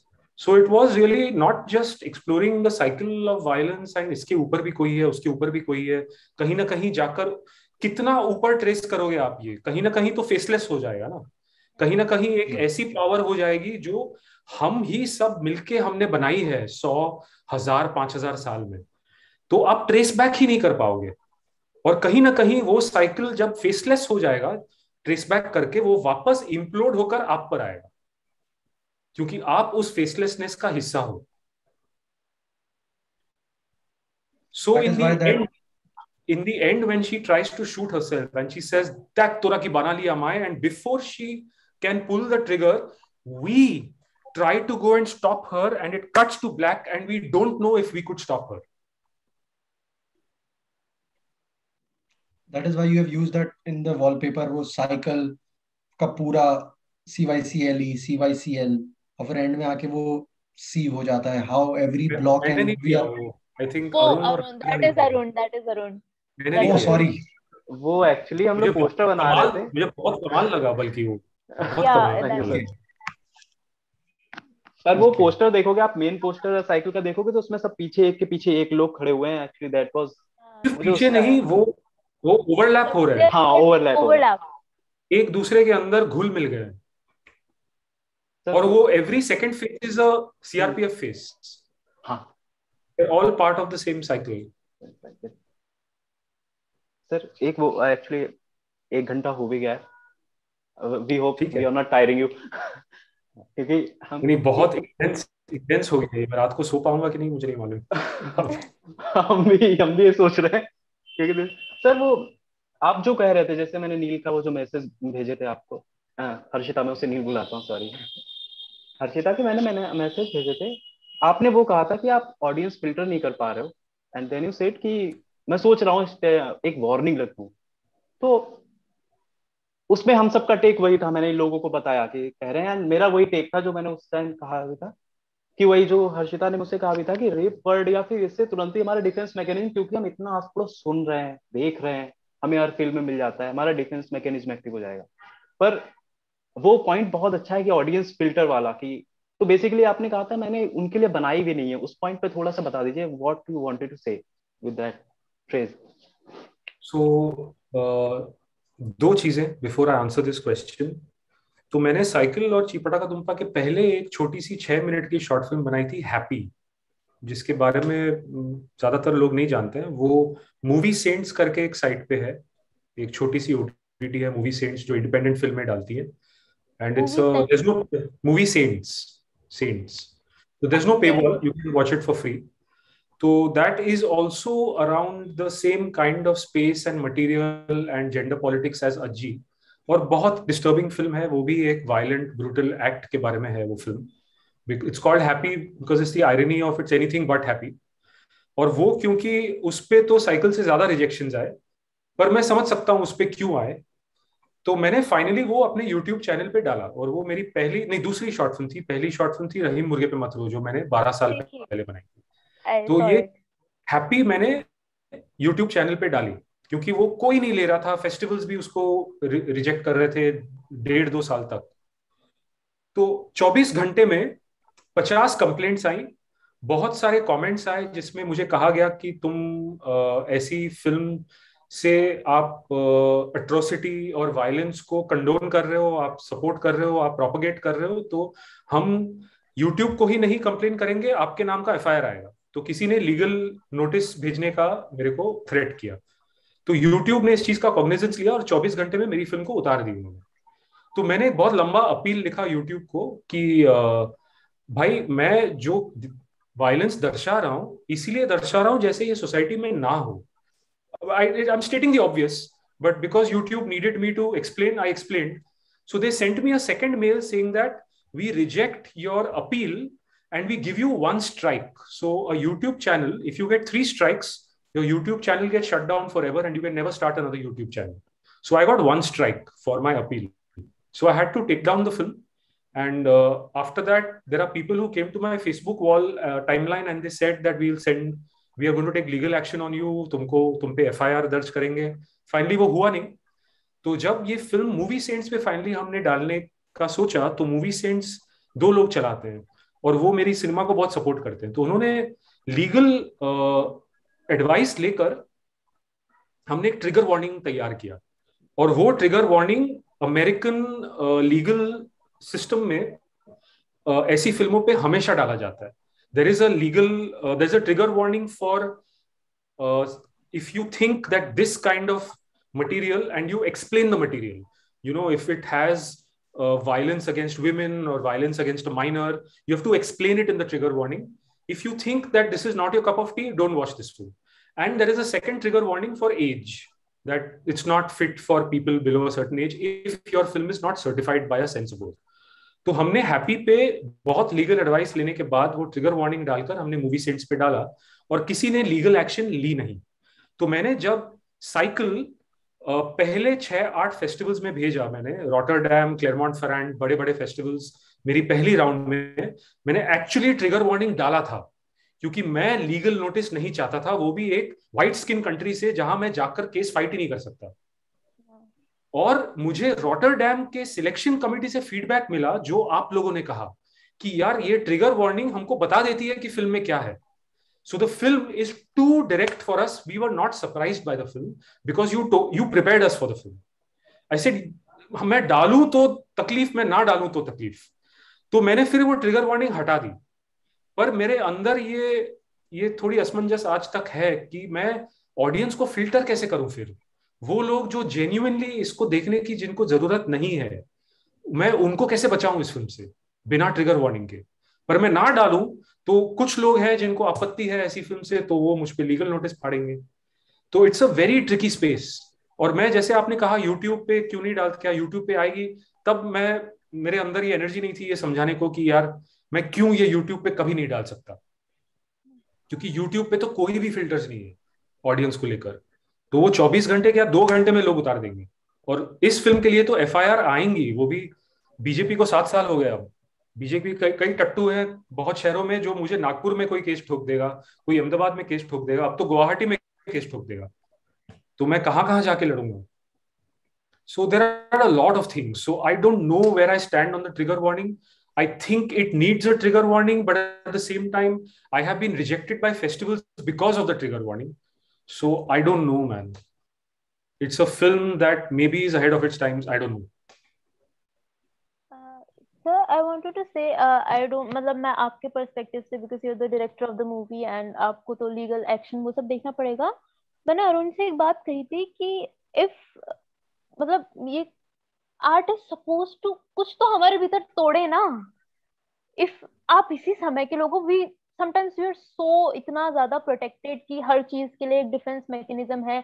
हम rape, word, बलात्कार सब ऐसे पढ़ते हैं as if it's so normal paper पे हर जगह. We just forget the gravity and that sheer violence that we are a part of in a cycle, faceless cycle. And then I was like, thank God this film broke me like that. That whole night I cried and I was like, sometimes art should do that to you. Apart from all that legal things, I think kabhi mat dalna warning. It should break people and ये मेरे control में नहीं है. किसी दिन अगर कोई तो ऑनलाइन डालना चाहे, जैसे मूवी सेंट्स, मुझे वो ट्रिगर वार्निंग डालना पड़ेगा, नहीं तो उनपे लीगल एक्शन होगा. और अब ये भी समझो कि हम जब ये सवाल पूछ रहे हैं ना, इसका जवाब सवाल के अंदर है कि क्यों लोग आर्ट में सच्चाई को नहीं देखना चाहते. Let's I don't know if you guys, I don't know what your political affiliations are, but I don't pull my punches. I don't censor my self.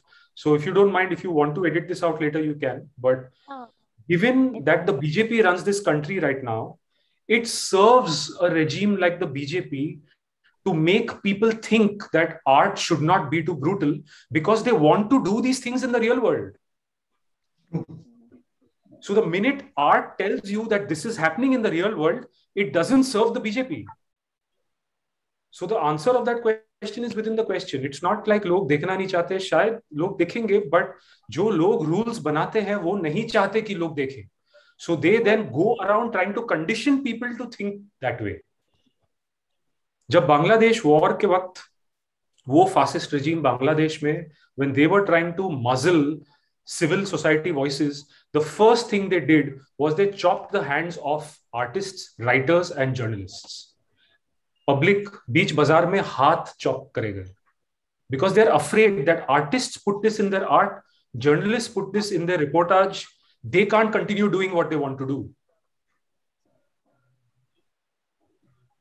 Because the other thing that I tell the filmmakers who work with me, for me, and get, I don't know, moved by my work or inspired by me, the one thing I keep telling them is that don't understand the power of art. Now, this is something I've written about a lot also in a lot of essays, in economic political weekly, एक चीज है जो मैं बहुत दोहराता हूँ कि जब आप हिस्ट्री बुक खोलते हो या सरकारी कोई भी रजिस्टर खोलते हो, समझो आप नरेगा स्कीम के अंडर आदिवासी जिनको अपने जमीन से उखाड़ा गया है उनको एम्प्लॉयमेंट मिलता है। अब आप नरेगा स्कीम का रजिस्टर खोलोगे, वो रजिस्टर तो सरकार ही मेंटेन करती है। आपको उसमें दिखेगा कि फलाने आदिवासी आदमी को हर दिन के मेहनत के लिए 150 150 150 प्रिस्क्राइब्ड 150 रुपए दिए गए, पर वो उस रजिस्टर में एंट्री किसने की? एक सरकारी मुलाजिम ने। मैं जब उस आदिवासी एरिया में गया और मैंने उन आदिवासियों को रोड लेइंग का काम करते हुए देखा, और मैंने उस ठेकेदार को देखा उनको डे के दिन के एंड में पैसे देते हुए, उसने 150 रुपए नहीं दिए, उसने 70 रुपए दिए, 80 रुपए उसके जेब में गए, पर रजिस्टर में उसने लिखा 150 रुपए। तो आप क्या रजिस्टर पे जाओगे कि वहां रास्ते पर जाकर देखोगे कि हो क्या रहा है? तो आर्ट क्या करता है ना, art gives for ever, it gives the flip perspective that the history books does not give. History books में कभी आपको आदिवासी का पर्सपेक्टिव नहीं मिलेगा, आपको स्टेट का ही पर्सपेक्टिव मिलेगा, और उसमें माओवादी को ग्रेटेस्ट इंटरनल सिक्योरिटी थ्रेट ही बोला जाएगा। सिर्फ एक साइकिल है जो 50 साल बाद एक एक देश को बताएगी कि यार उस वक्त हिस्ट्री बुक में जो लिखा गया था ना वो पूरा सच नहीं था, तब ये भी हो रहा था। So art has the responsibility of giving the people's perspective, the flip perspective. अभी सर हम लोग ये ट्राइबल पे नाटक कर रहे थे, तो हमारे गुरु हैं जो हमें थिएटर सिखाते हैं, डायरेक्टर संदीप राव जी, उन्होंने बड़ी सुंदर एक सेकंड, मुझे लग रहा है हर्षिता का माइंड फिर से ब्लो हो गया। Sir, I want to thank you because I love it when my mind blows. हाँ सॉरी। हाँ सर, हमारे गुरु वो संदीप राव जी बड़ी सुंदर बात कहते हैं कि हम लोग ऐसे नाटक, क्योंकि इस साल हम लोगों ने काफी पॉलिटिकल नाटक बनाए, तो उसमें फिर हम लोग एक दिन नया प्ले डिसाइड कर रहे थे, तो हम लोग डिसाइड कर रहे थे इस साल 4 नाटक ऐसे हो गए, अभी तक कोई लीगल एक्शन नहीं आया हम पे। अगला वैसा ही बना है कि वैसा वो डिसीजन हमको लेना पड़ता है, क्योंकि as a team, as a theatre group, उनके पास सारी जिम्मेदारी सारे बच्चों की है, तो फिर एज अ डायरेक्टर क्योंकि आप चला रहे हो फिर अपनी जिम्मेदारी ले सकते हैं। तो उसमें बड़ी सुंदर बात हम लोग कैसे कहते, तो मजाक में बोले, वो कहते भी रहते हैं कि हिरणों के इतिहास में शिकारियों की शौर्य गाथाएं तब तक गाती जाएंगी जब तक हिरण अपना इतिहास खुद लिखना शुरू नहीं करते। बिल्कुल बिल्कुल और बिल्कुल। वो बात एकदम से याद आ गई अभी। जैसे अभी जो ब्लैक पीपल मैटर जो मूवमेंट हुई है अमेरिका में, what is the coded documentation of black culture till 20 years back? Jazz music, novels, poems, short stories, films. किसी किताब में लिखा है कुछ नहीं। So what are they doing in every protest? They're singing songs, they're reciting poetry, they're reading passages from novels and from Martin Luther King speeches, क्योंकि coded structure में उनकी कोई सुनवाई नहीं है। So it is only art that will actually maintain this forever. How it is said, art is also the documentation of its time. It is probably the only true documentation of its time, because the state and the regime in power will not document this perspective. Sir, I was thinking about your past films, so I realized that in Arji and in Bhosle and in this movie, you showed the violence. Although एक violence पूरी अलग से हो रही है, but you have showed this one perspective, which is true.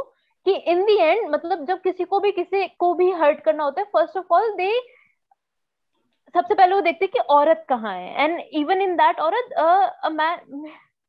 मैंने अरुण को लिख के भेजा था, मैं बहुत डिस्टर्ब थी साइकिल के बाद से, तो I wrote him this one line कि a man uses his penis as the first and foremost weapon against a woman. Yes. Yeah, so I noticed this theme कि in the past 3 और उससे भी पहले की फिल्मों में I realized कि हाँ यही तो हो रहा है कि सेम रेप की ही थीम है, and then you realize कि किसी भी तरीके की वायलेंस हो, अगर किसी को हर्ट करना, इवन जैसे वो जो सीन था साइकिल में, आई वाज लाइक कि उसके फादर को तुम राइफल से मार रहे हो, तुम लड़की को भी मारो ना, consider her a human, but why do you think it is to demean them? Yeah, just because she's a girl, you the first thing you do is that you rape her. Yeah. That you use itself as a weapon. So yeah, this theme I saw कि आपने तीनों फिल्मों में this Yes, rape. yes. Because I have seen in unofficial and indirect ways, from the time war and weapons came into existence, men, when they are motivating men to go to war, it's to use that spear or that rifle or that club as an extension of their penis. Yeah. It is the same thing. It is phallic. So there is a Full Metal Jacket देखी है Stanley Kubrick की Vietnam war पे. Yes sir. Somewhere in a very indirect way, towards the end, I think वो एक last जो extended scene है Vietnam के, वो गांव में जब घुसते हैं and some of the soldiers are raping the Vietnamese women, and this one guy, he can't do it. I don't remember it very clearly, but someone says something that triggered this idea that they have a rifle in their hands, but they will choose to rape first if it's a woman. And that rifle is also used and carried almost like it's an extension of that same weapon that they are trained to target women with. So it's just 5,000, 10,000 years of conditioning. Sorry. It boils down. Yeah. I feel also, और ये शायद सिर्फ urban setup and village also, मतलब आदिवासी नहीं, जो हम लोग हैं, इसमें ज्यादा है that women are a property. So आप आदमी को मार सकते हो, आप woman को conquer कर सकते हो by raping her.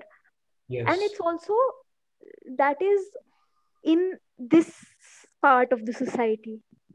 वहाँ आदिवासी में जितना मैंने रिसर्च किया है या जितना मैंने सुना है, पढ़ा है, वहाँ women hold a very strong position, जितना मैंने पढ़ा और सुना है. So not all tribes are matriarchal societies. Some are. Some are, but as frighteningly patriarchal also.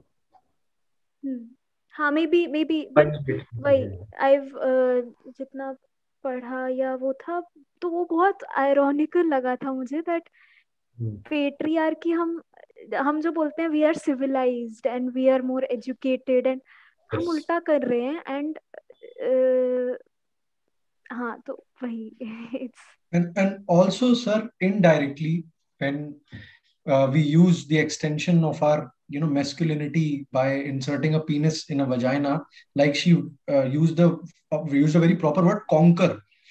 Also indirectly जिस जगह पे हम ये करके आए हैं, it is going to affect the men also, because as male chauvinists and patriarchs in our very self, हमें लगता है कि यार ये हमारी इज्जत आबरू को किसी ने affect कर दिया, and it is going to indirectly affect us also, the entire community. You notice, Spiti, you brought up a very interesting thing again.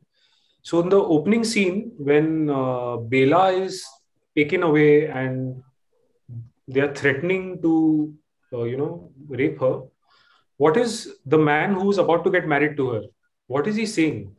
Bela ko chhod do, Bela ko chhod do, Bela ko chhod do. And he then attacks to try and free her. There is patriarchy in that. Correct. That there are 4 men trying to hold one woman down to impress upon the other men that अगर तुमने नहीं बताया कि करिया यहाँ है कि नहीं, करिया कौन है, हम इसको नहीं छोड़ेंगे. तो you're right कि वो एक matriarchal society में घुसकर patriarchy का seed बोकर आ रहे हैं. जी. And when it comes to the guy,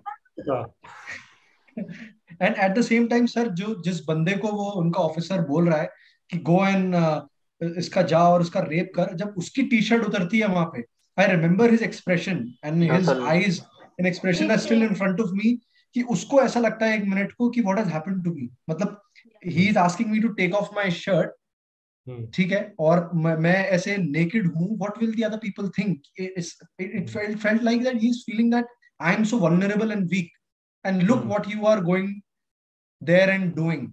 So that contrast of thought, this is actually very thought provoking. Like Harshita, my mind is also blown away. The word conquered she used. इसमें एक और पहलू है, sorry Arun.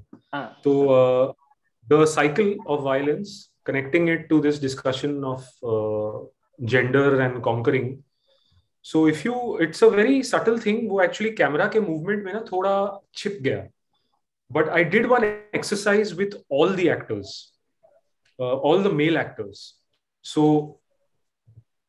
you know, any man who is not used to violence, like the young CRPF jawan who is asked to rape the Adivasi woman, कहीं ना कहीं ये commander की शुरुआत भी ऐसी हुई होगी, कहीं ना कहीं उससे भी नहीं किया जा रहा होगा और किसी ने उससे करवाया होगा.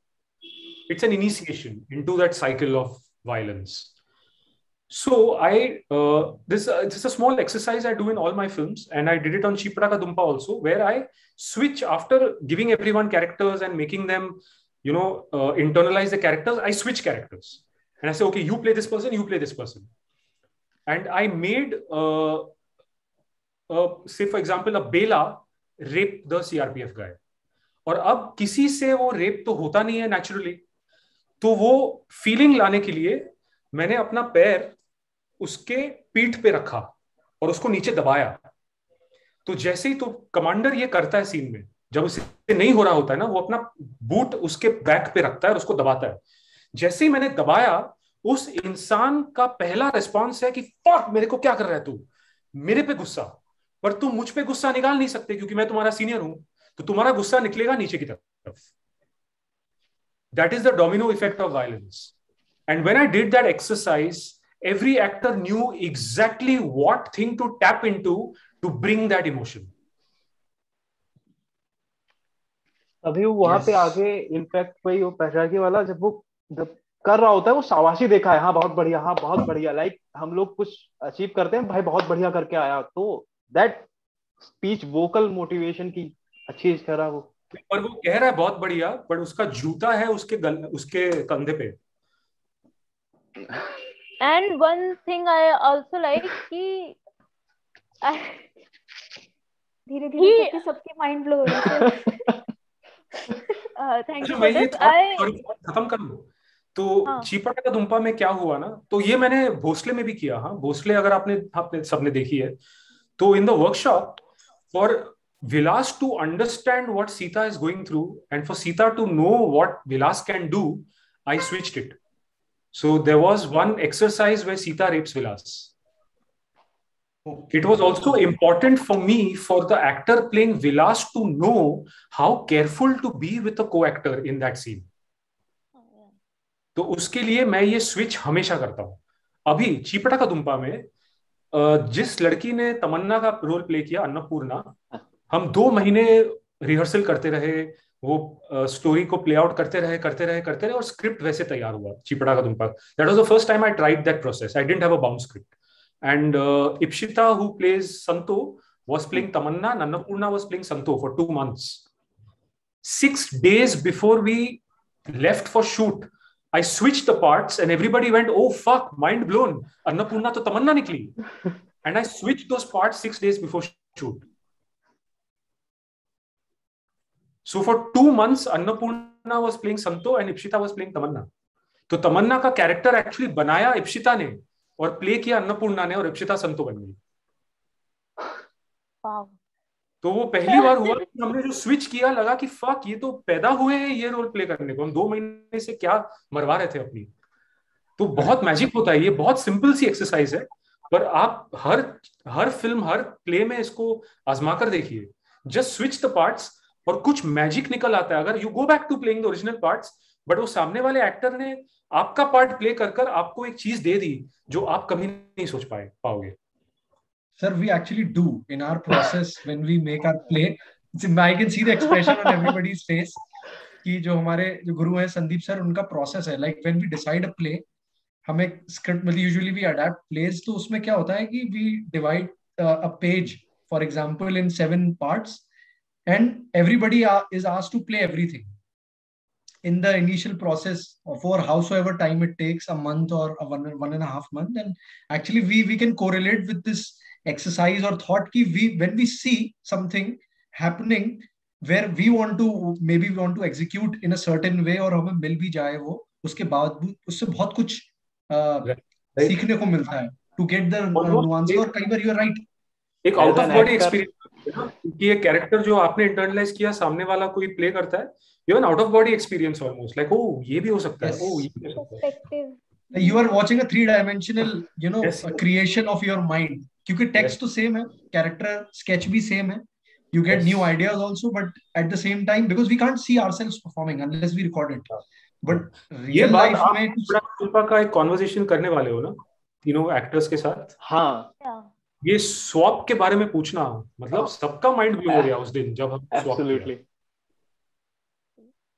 सर. संदीप सर हमारे बड़े खुश होंगे जब मैं उनको ये बताऊंगा कि we बहुत will अच्छा. definitely discuss this with him. कि हमको बड़ा अच्छा लगा क्योंकि अभी तक हम लोग अपने साथ करते थे, हम लोग आपस में बात करते थे, यार तुमने देखा वो उसने वो करके आया, कभी मेरा वाला कैरेक्टर किसी ने कर लिया. एंड एज एन एक्टर हमें पता है वो कैसा फील करता है एकदम से. It gives so much. Eight the same time अपनी क्राफ्ट को लेकर वैसा होता है, यार इसने ऐसा कर लिया. एंड फिर वो And usually he makes plays sir with double casting. मतलब मेजरली जो प्लेस होते हैं उसमें डबल कास्टिंग होती है. And it happens entirely different. Play same है, एक गोल सेम है, बट उसमें नाउ वी मे बी हमें वो शायद कॉन्शियसली हमें वो चीज नहीं लगी, but unconsciously yes it helps. It changes the whole narrative. वो कंटेंट जो बाहर निकल के आता है. सर अच्छा बहुत देर हो गई and thank you for so. एक फाइनल चीज पूछनी है एंड उसके बाद फिर एंड की तरफ बढ़नी. सर वो चीटी वाला वो डिलिबरेटली डाला था, वो खाने वाला चीटी वाला Yes, sir. प्यार वाला, बिकॉज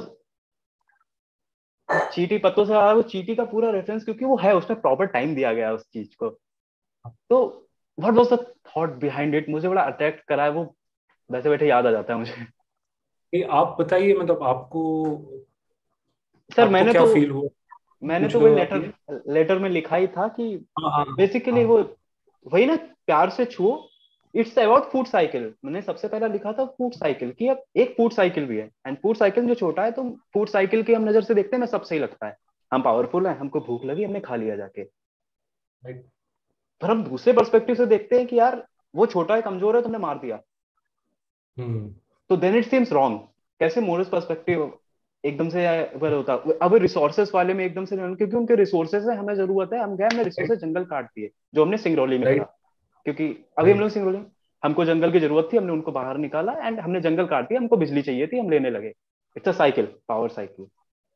लेकिन उसके बाद वो चट्टी वाले की एट द सेम टाइम वो भी किसी के साथ कर रहे हैं, वो भी किसी साइकिल में फंसे, वो खाने के साथ तो एटलीस्ट कर ही रहे हो, एट द सेम टाइम किसी के जीने का हक छीन रहे हो.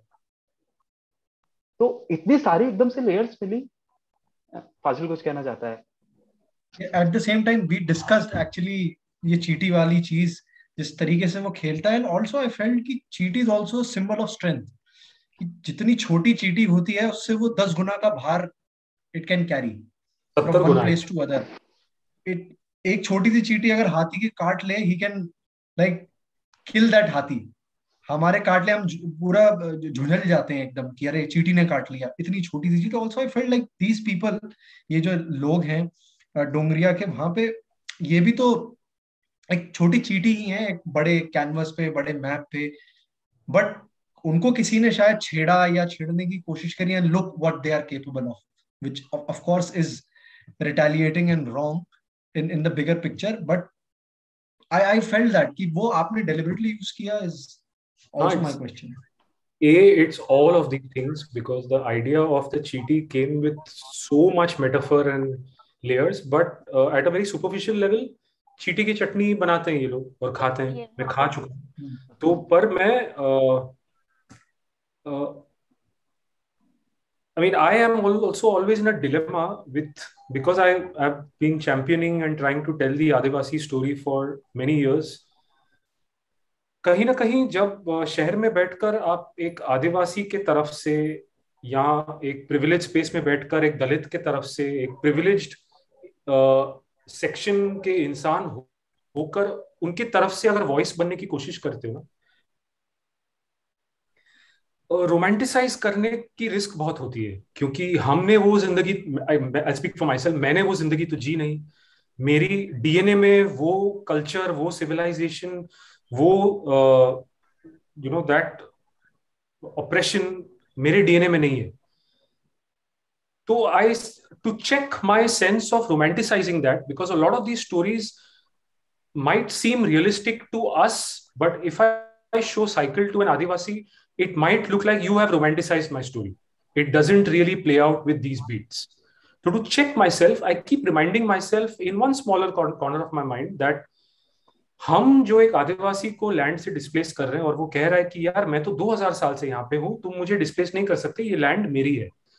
आई check him and I say ये लैंड ना मेरी है ना तेरी है, कि 2000 साल पहले तू भी नहीं था यहाँ पे. शायद बंदर थे, हाथी था, शेर था, और तुमने या तो उन सबको मार डाला या उन सबको तुमने खा डाला, जैसे ये जमीन तुम्हारी हो जाए. तो कहीं ना कहीं तुम भी you are as complicit in that cycle of taking things as resource and trying to own land as we are. It's just that now we have become more powerful than you, so we are trying to displace you. At some point you were more powerful than the indigenous species before you, so you displaced them. So somewhere that thing of an ant and him saying that प्यार से छुओ तो नहीं काटेगी और उसके बाद उसको squash करके चटनी बनाएगा, is saying that कि yes, I am saying कि ये प्यार से छुओ तो नहीं काटेगी, and I'm indulging your romanticization of my fight, but I am as much an asshole as you are, because I am also part of the human condition. We all are. Sufferer is the preacher. Yeah. Sir, thank you sir. मतलब although हम लोग तो बहुत बात करना चाहते हैं, मैं हर्षिता तो ऐसे पागल हो रही, लेकिन दिमाग तभी नहीं दोबारा करें. हाँ सर, शायद सभी सिनेमा हम लोग इतना पसंद है क्योंकि इतना कुछ दे जाती है. मेरा और फाजिल हम लोग सब फिल्म वाले हैं, जैसे हम मिल के एक फिल्म पे 3 दिन बात करी है. मैं और फाजिल रात में 8 बजे बैठे हैं, हम लोग एक फिल्म पे सुबह तक बात कर रहे हैं क्योंकि प्यार ऐसा हो जाता है सर. तो एक थोड़ा सेल्फिश, क्योंकि एक्टर लालची होता है आर्टिस्ट भी लालची होता है, थोड़े से हम लोग रिकमेंडेशन दे दीजिए बुक्स एंड मूवीज के. ऑल्दो मैंने आपके वो चलचित्र वाला देखा है, उसके अपार्ट अभी वही है मैं वही है. It's so dense. I have downloaded it and I watched it and I called Arun. I was like, what is this? This is so dense. मैं क्या ही बोलूं. मैंने सेक्शन दूसरे देखी एंड पिछले 10-12 साल में मैं इतनी राइटिंग करी है और मैं इतना क्रिएट करने की कोशिश कर रहा हूँ कि मैंने बहुत कम करा है. क्योंकि मैं देखता हूँ कि जब कंज्यूम करते हैं ना बहुत सारे राइटर्स या फिल्म मेकर्स, जैसे अगर मैं एक फीचर फिल्म बनाने की कोशिश कर रहा हूँ, तो मेरी टीम के साथ एक मीटिंग थी, तो मैं एक सीन का शॉर्ट डिजाइन समझा रहा था, तो किसी ने कहा अच्छा like that film, I am like no. अच्छा like that film, I said no. तो मैं कोई रेफरेंस दे ही नहीं पाया क्योंकि मेरे दिमाग में था. तो मैं जब देखता हूं ना तो वो रेफरेंस बन जाता है, वो दिमाग में छप जाता है. तो बहुत सारे फिल्म मेकर रेफरेंस वो एक लुक बुक बनाते हैं, रेफरेंस देते हैं, मैं नहीं दे पाता हूँ और मैं नहीं देना चाहता हूँ. शायद उसी की वजह से मैं साइकिल जैसे इमेजेस तैयार कर पाया, क्योंकि उसके कोई रेफरेंसेस नहीं थे. तो मेरे पास इतने रिकमेंडेशंस जितने थे लाइफ के, वो मैं चलचित्र टॉक्स के वो वीडियो में दे चुका हूँ. उसको हमें खुद को पूरी लाइफ लग जाएगी. It's so dense. मैंने हर्षिता ने वो आपने एक तुर्किश आई थिंक वो न्यूज कार्टूनिस्ट वाले, उनका नाम फिर से भूल गया. हाँ, मैंने उनको फॉलो करना शुरू करा. हम लोग बात करते कि दिस इज सो माना नेस्तानी, वो बहुत कमाल थे वो सर. Thank you sir. और मैं कलेक्टिवली यहाँ पे कहूंगा, मैं हर्षिता बहुत ज्यादा कहते रहते हैं, ये कहती है कि किसी को थैंक यू कहने मौके बहुत कम मिलते हैं, कह दो तो thank you for film making. मतलब thank you for choosing this medium. We are, हम लोग कहते हैं थैंक यू फॉर एग्जिस्टिंग. हम कलेक्टिवली कहते हैं थैंक यू फॉर एग्जिस्टिंग.